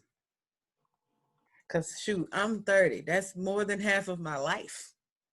And stuff is just becoming full circle. And I'm seeing now how this situation prepared me for this situation. And like you said, you learn something. It's not, them relationships run really a failure. It's something I learned and took out of all of that. I took out, I can write a book. I should write a book. Because I might step on somebody's toes. They might get their foot counted if I talk about some of this stuff that happened in the relationships. But the things you get out of it not being the right relationship, it all happened for a reason. Now, some of the stuff didn't have to be so harsh, but you don't listen. You don't listen to the still small voice. You don't listen to God. You don't listen. You hear it. You don't listen to your homegirls. You don't listen. And I'm not talking about the homegirls because you got some. Let's keep it 100, y'all.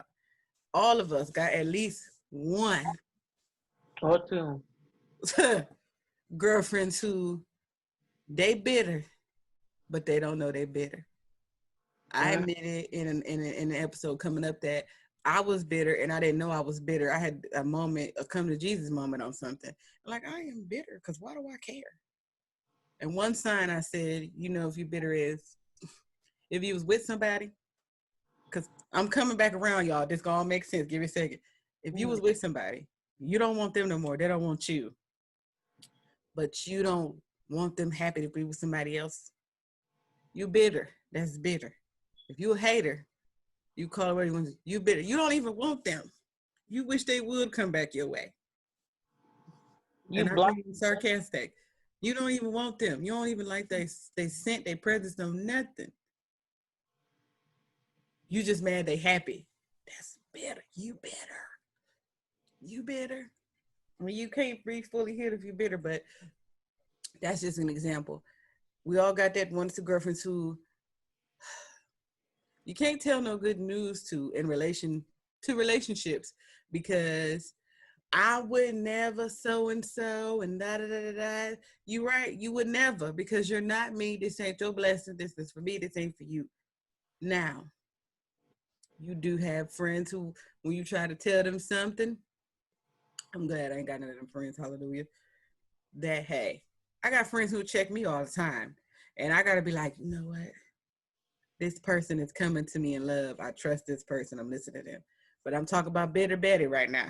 Bitter Betty will be because they are not happy with themselves. Because they ain't happy with themselves. They ain't for real happy with their life and anything they got going on. So they're going to try to throw that on you and your situation.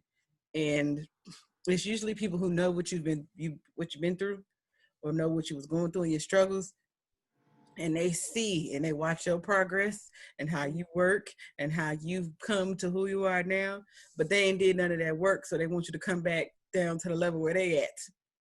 I'm not coming down there. After I climb the step on that ladder, I break it so I don't go back down. But if I go back down, I have to really want to go down there. And who repairs things to go backwards? Who do that? Where they do that at? Point to it on the map. I need GPS to find it. Who does that on purpose? So that is another part of this. Um, and I brought that up because I was going to bring up, I have friends who didn't understand why I would be celibate.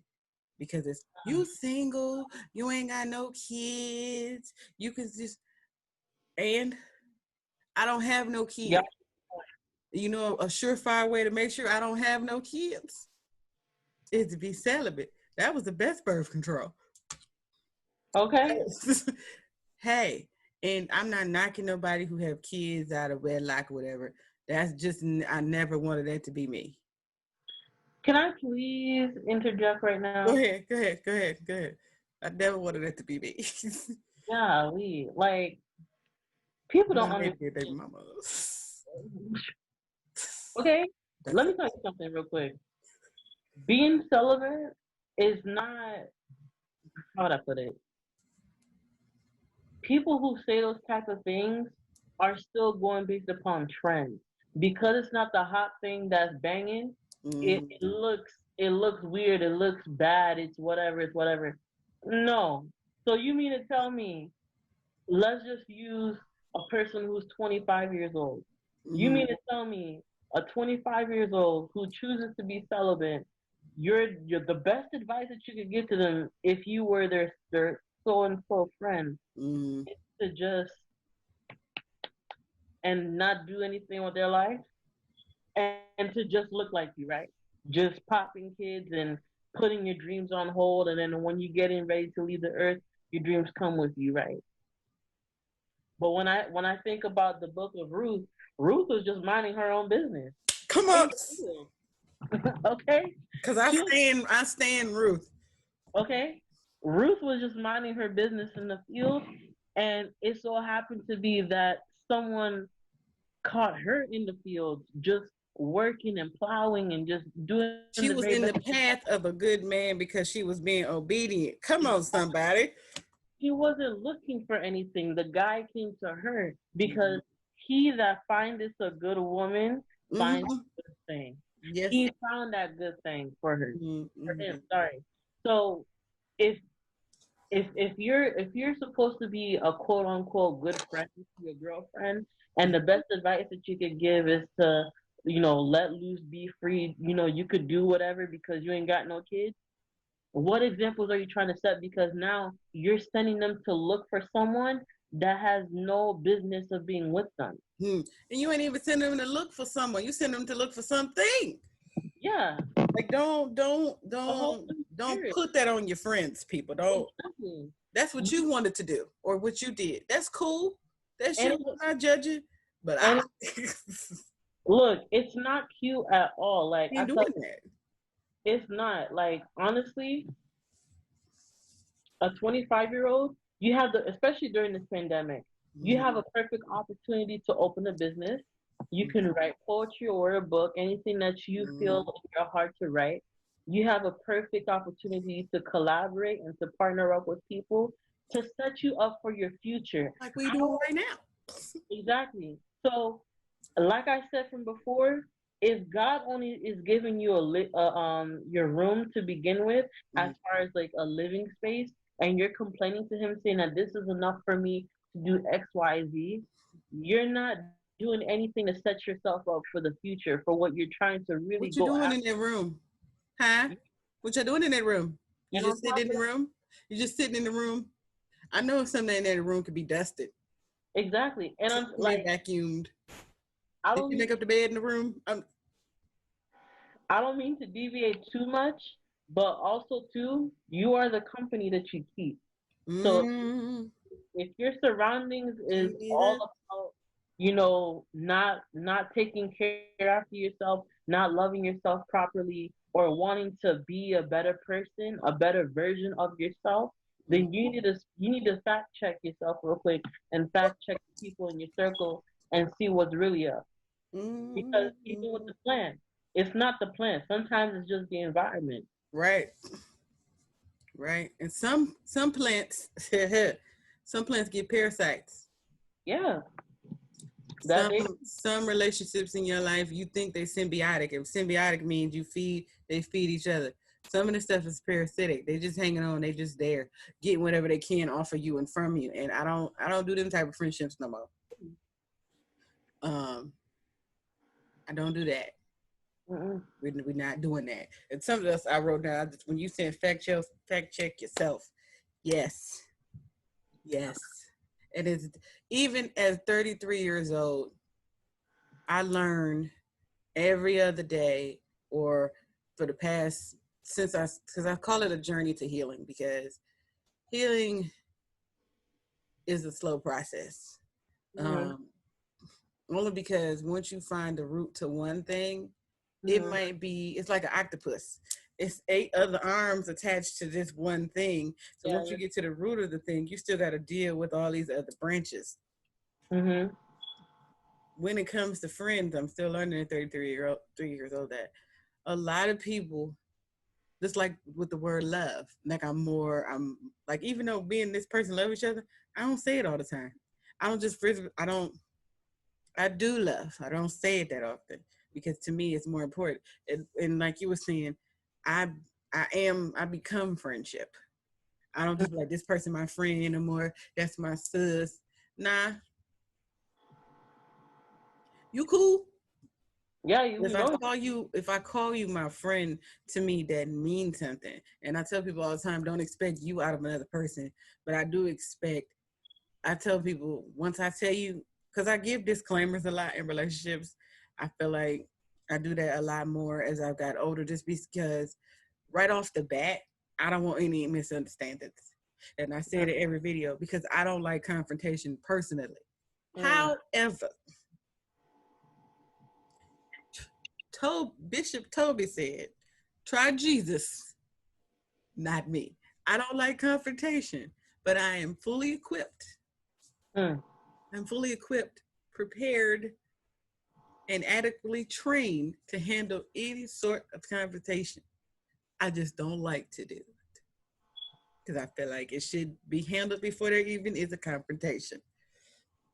So, with that being said, um, when I call somebody my friend and I say that they're my friend, there are certain things I expect. Whatever I would do for you as a friend, I expect that back from you as my friend. And I literally say that. Mm. And I do that now in relationship. Like, I listen, this is the type of person I am.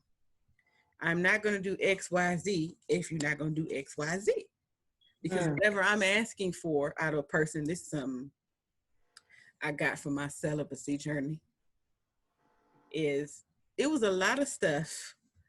Ooh, I'm about to step on somebody's toes. You want to curl your feet. I might want to curl your feet up because it was a lot of stuff I was asking for a partner, for a mate, and in Mm-hmm. relationships that it's qualities I don't have. Mm. I don't have. I wasn't working on them. I wasn't trying to get them. I was just, I want somebody else to have that, but I don't have it. And God was saying to me, how you going to ask for something you don't have? How do you know if they actually have it or if they acting like they have it if you don't got it? So I went there to go this way. What are some things that you have learned or picked up, some lessons you have learned from being celibate? Because that's one of them for mine. Like, whatever you asking for, you need to have. And I'm I not talking about money. I'm talking about character, people. You need to have. definitely. I also want to piggyback on that too. Mm. Is exactly that. Because I'm telling you, when you celibate, your mind is so clear. Like I cannot stress that enough. Like you pick up on things so much quicker rather than like when you're just filled with just filth in your system. But some of the things that I picked up is knowing what I want Mm. because it's very easy to just accept anything your way because of your low self esteem Yeah, that you yeah. have. So knowing what I want, being specific what I want, and intentional that I Yes. picked up from being celibate. Um, being patient and listening in the silence when I'm always listening in the noise was Mm. another thing that I picked up on is timing. Allow time to heal me instead of me trying to find a quick antidote to heal myself. Woo. Just get ready to jump into whatever and say, "Look, God, I'm ready." And it's like, "Oh, no, no, no, no, no, no, no, no, no, no, no, no." You ready? I said go sit down. Okay, then. Yeah, so there's different levels to it because one of the things that really hit a nerve for me from being celibate and also what I picked up on is are you ready to have conversations that you only know between you and yourself only Mm. for someone else? Mm. Like I'm talking about deep rooted conversations that you know you ain't gonna tell nobody until but wait, God presents you with somebody that you have, interest in and you have to be able to be vulnerable. I had Yes. I had to learn how to be vulnerable. Ooh. Not physically, but emotionally vulnerable. Can Mm-hmm. I sit down and talk to you Mm. and open and just literally pour into you of who I am? Because let me tell you something. We can say that we know somebody, but I honestly feel like you only know someone when you actually understand them. Yeah. Ooh. Okay? Come on, Don't somebody. Help somebody on today. like do you know such and such? No, I know of the person, but I don't know them. How can you really say you know me when you don't even take the time to get to know me? Mm. And Mm. just because you understand me doesn't mean that you're beneath me now either. We're just equal because now we're seeing eye to eye. There's Mm. something that we share in common. So that's another perk of understanding somebody, especially being in a relationship with someone. No one is, better than the other. You guys are now an equal. Mm. That's why it's also called a relationship because there's Yes. something that's bringing you guys together aside from God. We gotta relate. Exactly. Mm. So I mean, I could go on and on about celibacy, but man, if there's anyone that's listening, and I know someone's gonna be listening and taking all these notes because you're Y'all better listen. I tell all my guests, hey, bring a notepad because I'm on the second page of notes. You understand me? Because it's so many good things, and to jump in, mm-hmm, because it's so like I started writing down my own list uh-huh, and writing down some of the reasons why celibacy was good for me. And mm-hmm, I'm like, oh, I'm gonna run out of paper, so let me just not write all. Let me write some good ones. Um, knowing what you want because I talked about in the other episode, it's a lot of people, they have a long list of what they don't want. And I talk about what replaces what you let go. Okay, you don't want that, but what is supposed to go there? What yeah, do you want? What do you like? Because if you don't know, you just gonna jump on the trend, like you said, of people like this, people like that. Because I always wanted to be a writer. People always told me you should be a motivational speaker or you should preach, and I'm like, hey, don't put that on me. I'm a writer. I won't write. I'm gonna write. I'm gonna use my words on paper so nobody have to see me, and I don't have to be accountable. I So also want to jump in. I need to jump in before I go do this. ahead. When you're getting into a relationship, do you know who you are? Woo! That was one of the things I wrote down. Because That's one of the things I wrote down. listen, imagine this is the scenario, Woo! right? Mm-hmm. You go on a date, a person asks you out to go on a date. Mm-hmm. So tell me about yourself. And you start with my favorite color is. That's not what I'm No, asking you. no, no, no. There's not even that. And I don't mean to cut you off either, Mm-hmm. but this is literally it sometimes with girls. And this happened to me too on some of the dates that I had. So tell me a little bit about yourself. Dang, I never took the time to know Who who I am am. I? Yeah. And it's crazy. You're in a rush to jump into a relationship, but you don't even know what you like and dislike and want and don't want and love and don't love and what irritates you, what makes you sad, what makes you happy. You do not know who you are yourself. Ooh, child. So when you're trying to jump into a relationship, now you're gonna settle because you haven't established I said what. I'm not dust. I don't settle. Jesus. No, I'm serious. You haven't established Ooh. what is it that makes you tick. Remember, when we get into the vacation phase, nothing, Nothing's mind you, wrong. It exactly all the rains, standards that we have. butterflies, and gumdrops. It's like the Willy Wonka in the chocolate factory in here. You don't see nothing. So really Child. ask yourself that question. Who are you? What makes you you? Why are you so unique? See, this is how I know God moving because you said that, but what I wrote down was one of the things I got from there was patience, but I'm gonna come back to the patience. But one of the Yeah, things I got from being celibate was, are you okay with being you? Like, are you okay with being you? You want all this stuff and you asking all these questions, and you're saying all and making all these demands about what you want out of another person before you even get before you even discern who you are. Are you okay with who you are? Are you okay with being you? Go ahead, go ahead. I seen it on your face. Go ahead, go ahead. I was gonna also add too. Are you okay with what you have to bring to the table? You, Let me explain. Let me explain. Let me come explain. on. You I might be see in the where you're going. I see where you're going. I got it. I have to bring out my analogy. Hmm.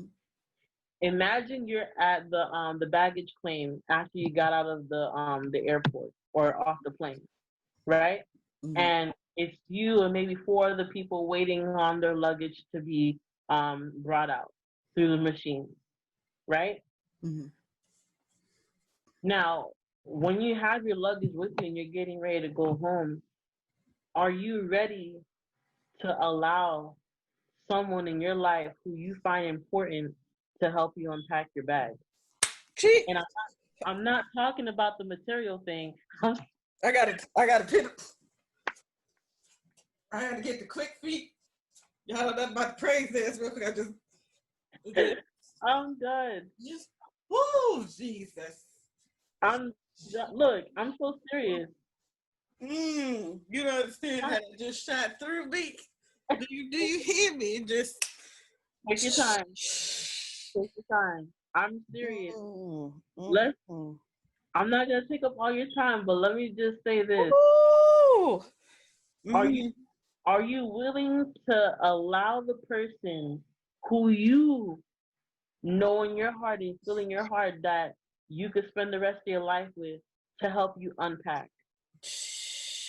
Because if the answer is no, you need to go back and be to yourself. Child, listen, Let me listen. tell you something. Yeah, let me tell you something. It's very easy to, unpack. Mm, It's very hard to pack things up. mm, Okay, so mm. Ooh, take your you time. ever unpacked a bag and you can't get everything back in the bag how it wasn't there before? Nope, It never really quite go back how it. nope. Jesus. I'm gonna keep going down my list where I'm gonna start shouting. Go ahead. I didn't mean to. Ooh, nah. See, you gotta stop apologizing for when the word come out, cause it's being spoken. If it just helped one person, it's listen. Somebody go. You cannot have not felt that. I'm sorry. You, I did feel it. I felt it myself when I said it. cause I just said, oh, I can't even hold it. I had to give a praise dance. Right, I couldn't hold it. One of my hands still moving. Cause listen, y'all don't understand. I'm laughing, I'm smiling, but you don't understand the deliverance. It's look, You don't understand my story, so you don't understand why I gotta give him glory at that moment. You don't understand. Hold on. take your time. Woo! Let me think. I gotta move. Take your What are the time. things? I feel like I'm at church for real. Say I gotta move. Another thing I got out of the celibacy was patience. Yeah. Everything I did in my life was with an urgency. I had to, like I was saying in one episode, because I say I love you. Now we got to do this. Now we go together. Now, no, I can establish that I love you and you love me, but if it's still some works and stuff to be done, this because I know I love you, that does not mean I'm ready to go here or go here. I'm gonna take my time because this whole time I gotta be. It taught me how to pay attention. Being celibate teaches you how to pay attention, baby. Because you gotta pay And it ain't cheap.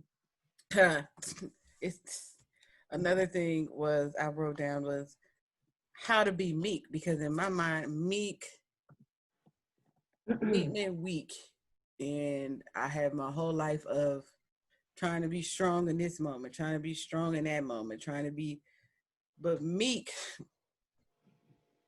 This is a whole nother episode, but I'm gonna go somewhere. I'm gonna go somewhere real quick to get to that point.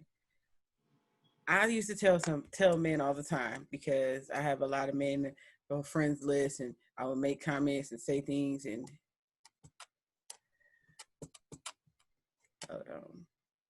No, it's okay. okay, being meek. Um, to me, automatically I had the thought of weak, but I used to tell men, being an independent woman. I'm an independent woman. I'm also a daddy's girl, so in my mind, I've always had a good idea of how a man should treat a woman because my father is an excellent black man. I'm just gonna throw that out there. He's an excellent black man. His name is Sam. I'm Samia. I'm named after him. I'm a daddy's girl in every sense of the word. And he treats all the women in his life like queens and with reverence and respect. So that's what I expect from anybody, any man. But women always have seen this generation of women, the millennials, because I'm an older millennial, always have this issue with being submissive. And I always said, I don't have a problem being submissive. But our pastor said, you got to have something for these women to submit to. And I don't mean to, when I say made to be submissive, I don't mean putting your hands on me. Because my daddy's from Mississippi. You're going to come up missing. We're not going to do that in this family. I'm just going to let you know. And my sisters and my brothers, my siblings, we don't do the domestic violence. I don't promote violence at all. But let me tell you something. I can have a come to Jesus moment afterwards. That's all I'm saying. That's all I'm saying. If you mess with my people, that's my kinfolk. I can come to Jesus afterwards. You know, I do the last rites and everything. Anyway, moving on. Um, but I was having a discussion with a male friend of mine, and I was like, I need to be made to be submissive, and I don't mean like beating me down and berating me. Like you said, within the first couple of minutes, when a man, because you've had conversations with boys who are grown adults, and I've had conversations with men. When I'm in the presence of a man, my feminine energy, aura, and my meekness automatically just pops out. It's just there because I know this is a man I'm dealing with. So my dominant traits and my masculine traits just fall to the wayside. They fall off. It's a resistance band. It just fall like that. It's just gone. There's no Yeah. resistance. Okay, it just so I am. My spirit lets me know or give me the signal. Hey, you can just be a lady. And I'm not saying men are better than women. Men are stronger than women. I'm new school, old fashioned. I'm gonna just say that I'm new school, old fashioned. There's certain things that I'm not going to do. This is another thing I learned about being celibate. I Yeah. have a very dominant personality. People always tell me, "Well, you're so dominant, you intimidating." I'm delightful. I'm delightful, as far as I'm concerned. But anyway, but for real, you got a dominant personality, this, that, and the third. No man is gonna like that.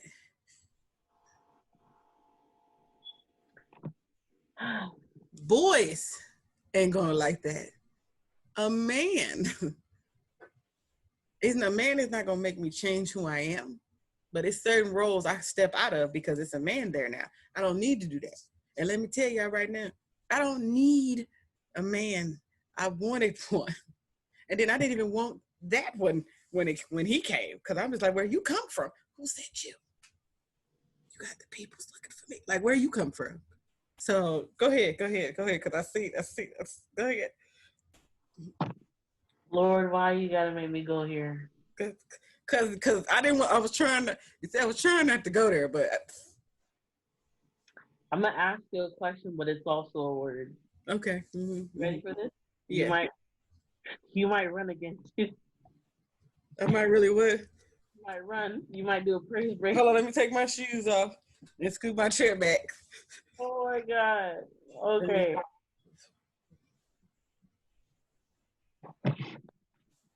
Why do girls wear makeup? Child, child. It goes with what we're talking about. Okay. I gotta walk around. I gotta walk around. I gotta walk around the table. Take your time. I'm gonna come. I'm gonna bring it home. One more time. I gotta walk one more time. Let me walk one more time. Let me walk one more time. Let me walk one more time. Take your time. Cause I already know. I already know where you're going. I gotta walk one more time. Oh my god. Mm-hmm. We're gonna have to do this a 2-part series, Samia. Yes, we are. Cause yes, we are. This One is going to be episode. 2 parts. I can already see it. Listen. This part 1, y'all. I'm gonna just go ahead and say that now. This part 1, cause Listen. Why do girls put on makeup? I used to wear it all the time. I love my Fenty, but let me tell you something. The man I'm dealing with prefers to video call me at 8:30 in the morning when the crust still in my eye. Okay. And don't be satisfied until you smile. I'm like, what do you want? My bonnet then came off. It's slobbed somewhere. I got sinus issues, so my eyelashes be stuck together. I feel like you smell my breath through the phone because I just woke up. And don't nobody smell pristine, minty fresh first thing in the morning. And he just be waiting for me to smile. I'm like, why do you want to see this? He's like, now if you woke up with your face fully done in your makeup, I would think something was wrong with you. Oh, so you like me for real? Because it ain't about, let's get this out the way. She's Okay. fine to me. So that's all that matters to me anyway. So with that being said, society says makeup makes you look better than what you are. Mm-hmm. Mm-hmm. A grown man says it's okay if you wear makeup. It's just to enhance your face, and I understand that. Mm-hmm. It's the same thing with a woman that comes off as being too dominant in the relationship. Mm-hmm. A man will help you magnify where your strengths are and also magnify your weaknesses to turn them into strength. Mm-hmm. Mm-hmm. Mm-hmm. Mm-hmm. A real man recognizes your strengths and realizes, hey, that will be good for us. Exactly. Hey, babe, you don't take no mess, so I want you to go talk to them people to handle that for us. But I, Exactly. And that's what I'm getting back to is like with the whole makeup thing. You don't have to. The guy could already see you for what you are. You don't mm, have to hide anything away from that. So like whoever told you that you're being too dominant, that's fine. But my better is here. My good is, woo, but my better is there. That's the same thing with God. Do you want your good now or your better later? woo. Okay. Child, I'm gonna have to talk to you more often because it's funny. Because I told him the other day we was having one of our talks, Mm-hmm. and whenever I hear, because I'm a writer, I feel like whenever I hear something good, I write it down, Mm-hmm. and I'm gonna share something, and I'm gonna have to let him know that I shared this little piece. We were Mm-hmm. talking about this all goes in this. I'm gonna have to let y'all know right now that this is gonna be part one of Celibacy. The struggle is real. Because we already 2 hours of this thing. Okay then. But it's You but don't even feel like it. but it's all good. It's all good. Uh, so part one, then part two, but it's just gonna be a continuation. Um, one of the things he said to me was, "Well, I'm gonna share both of them because they people gonna take it the wrong way when I say both of them. But Mhm. I understood immediately what he meant because I didn't even go there with it. My thoughts. This is another thing, people. Just a little segue, just a little like a sticky note on what I'm about to say. When you talk to God daily, what you hear in your head changes. And now I'm gonna just leave it at that. When in on them days I don't remember to talk to him or give him time. When I talk to him, what I talk to him about changes. So what I talk about changes because I got something, and it's listen. If you watch your mind, you wouldn't have to watch your mouth. That's what I mean. So so this is why I got different understanding of what was said to me because me and he was here with it. He said he's done coaching people that's not in his lane. Mm. And some people might hear that and hear arrogance thing. What I heard was, I'm not helping you, or because there's help and there's a coach. But if you're not where I am in life or where I'm trying to go, or we don't have the same path or we don't have the same goals or mindset, what can I really tell you? If you're getting my advice and you're talking to me and you asking me about something because you're trying to get to where I am or be in the same thing as me, Mm. Mm. I can coach you. I can talk to you. We can talk. We can coach each other.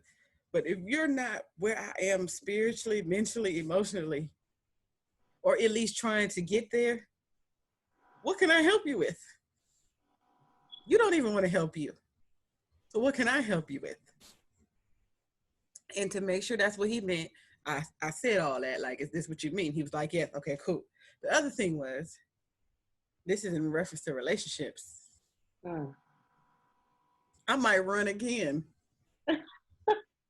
He said, it's cool being friends with some of your exes, which I am, because I don't hold no bad blood after a while. Like for what? Um, he said the only thing he does not like is when exes call or exes only talk to you when they're going through something, because Mm. he wants to say to them, I don't care what you're going through because we could have been going through that together. But if we was together, we wouldn't be going through. I said, see, that hit me because once you move on from somebody and they clearly move on to you because they going through, Mm. it's a lot of things that happen in yourself at the relationship end because a lot of times women will blame themselves for whatever went wrong. Yeah. Yeah. Yeah. But if you still going through that and I'm not with you, I won't say I don't care. I say I don't have a care for that. I might still care about you as a friend, but I don't have a care for that because obviously you keep going through the same thing in a different package. So it wasn't me. So it wasn't okay. So it wasn't me. And sometimes stuff happened where God had to show you that wasn't you, but it was something you were supposed to learn from because they still. And it's the concept and the idea of you wasn't going through this with me, Yeah. but you're going through it now. But you think I want to hear about it, and I don't. Because if we was together, not saying I want to be with you, but we could have been going through things together and not going through things together. Like we could be going to the bank and setting up joint accounts. We could be going to cash out stocks. We'd be going through happy times and days, but we're not together no more. So why do you think I want to hear that? And this may sound mean to me, but it's just me, y'all. Why do you think I care? Why? Why do you see what did I do that we got here that we even got to have this conversation? What made you think I about that? What made you? I don't have a lot of cares. I don't have a lot of dams either. Those is reserved. Jennifer Lewis, Black Mother of Hollywood. She said, "I got about 30 summers left. You think you get one? You know, we could have had the summers together, but I don't want to hear about what you're going through because we could be going through together. That could have been, basically saying if that was me, that wouldn't even be happening. So what you telling me for? Because I seen it. I seen it. I seen it. I I'm seen trying it. so hard. I seen it. I'm trying so hard Because I to. had to write that down because I got such a word off of two sentences. I'm like, wait, hold on. No, no, Wait, no. wait. I gotta. I said, You're sir, good. I had to write that down. You're very good. It's two things, mm, two separate things. mm, But I still feel like it all makes sense. mm, Um, as far as like you not having to have no dams or cares in the world, you are absolutely right for that, and you're entitled to say that because what I got out of it is that women and or men mm. uh, should not be a motel for others to check in because when you think about motels, Hold on. Handy dandy notebook. look, Go ahead. I'm writing. because when I motels, that's the lowest level in the tier as far as like Mm, staycation, right? You got motels, and you got hotels, and you got resorts, and then you got Airbnbs, and the list could go on and on, right? So when I think about motels, a person's just checking with you, whether mentally, emotionally, spiritually, whatever, just for those few moments, not even a day, okay? But just for those few moments, just so that they can expel whatever that they have into them and put it onto you. mm, It's like playing hot potato. You don't know where to put it. You just gotta put it somewhere, and you just praying that. come on, potatoes. Okay. And Child. the second thing that I wanted to touch on real quick was that as far as like relationship goes, and part of being celibate, aside from making all of these physical transactions in your life with other people, why are we always giving wife husband privileges to boyfriend material? Like it don't make no sense. So we gonna share bank accounts, but we're just boyfriend and girlfriend. We gonna live together in a space, but we're just boyfriend and girlfriend. We're gonna use each other's car, but we're just boyfriend and girlfriend. So why are we giving out the entree when we're just now getting the appetizer? Come on in here. You're out there. I need you to come on in here now with this word. Because So people think it's weird that I said I don't want to live with nobody. Because I'm divorced.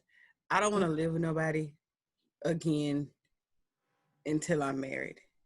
mm-hmm. Um, if we not, and I don't want no apartment together. I want to be signing deed and mortgage papers. I want some land.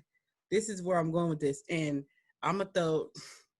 I'm gonna throw this out. You can stay at my house all day to 4 a.m., but you need to go home eventually. Like, I got this thing about my space, and that's another thing I learned from being celibate. I got so okay with being me by myself that if you in my space too long, I get kind of like, so what you about to do? Or I mean, because I'm glad he lives far away because this is perfect for me where I'm at right now because I love you. But I was with the same person for 9 years and then we started working together. So I literally saw that person every yeah. single day. I'd rather have interactions that count versus just having somebody being there just because they're there. That's another thing I learned from my divorce and from being celibate is a lot of decisions I made for our relationships and sex was because I didn't want to feel alone. But I've never been alone that whole time. Now I'm okay. I'm so okay with being by myself and alone that I have to invite you in my space. And when I want you in my space, you there. And then when I want you to leave, you should leave.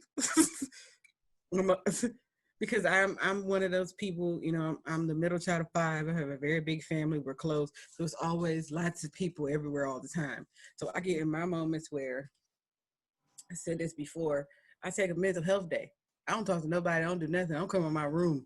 I go to the bathroom and fix food and go back in my room, shut the door, music on, Cincy playing, essential oils burning, everything. I just don't want to be by. And I need that. So the person I'm with they need to have a life. They need to have something outside of me because I used to want to be God in relationships, but I didn't want to talk to him. I wanted to be him, but didn't want to talk to him. Say, what I was saying was I have my moments where I don't want to be bothered. So, and I need this space away from you because I don't want my whole existence to be wrapped up into somebody I'm not married to.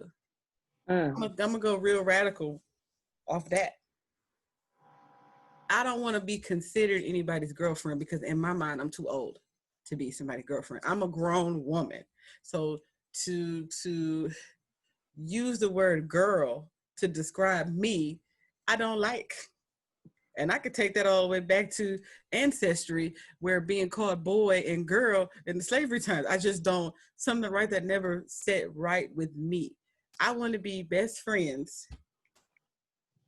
Then we can be like exclusive. Then we can be engaged and be married. But I don't want to end up I hate even bringing this up because the whole thing to me was just a show of toxicity and excuses for 12 almost 13 minutes. But we're going to bring up Jada and Will when she's talking about our marriage moved from a marriage to a partnership. It could be a partnership, but you're still married. Come on now. So I want to marry my partner. You know what I'm saying? I want to have my other whole so the two can be one. So to do that, my partner has to understand Sabia needs some space sometime away from you. Absence makes the heart grow fonder. And if it makes the time you do spend together worthwhile, because if we're gonna get married anyway, in my mind, marriage is a forever thing, even though I'm divorced. Yeah, I said it. Because it's gonna be, even though marriage is, because I didn't plan on getting divorced, thank you very much. But I needed to be delivered anyway from that. So God did what he had to do. But in my mind, if we're going to be married and together forever anyway, we have plenty of time. We have the whole rest of our lives to be together every single day. And even then, you need to have habits. My grandparents, which, you know, my angel, his birthday is coming up soon. It is August 1st. My angel, my granddad, him and my grandmother were together for 54 years. Wow. Married for 52. 52. My sister her 20th and wedding anniversary is in a couple of weeks. 20 years. Like, I don't know that many millennials that's been married 20 years. And one thing I notice out of both of them relationships is both people have lives. I mean, they have their life together as a unit, but from episode 2 of talking about the aftermath of losing yourself, I would always get in a relationship and I would become we. I lose the I completely. I lose the I completely. I don't know who I am anymore. I'm just us. I'm just us. I ain't Samia no more or nothing. I'm just us. So that's why I don't want to. Before then, you got to go home. For me, you got to go home. Go ahead. I'm sorry. Go ahead. Oh man. This is probably all in part 2, ladies and gentlemen.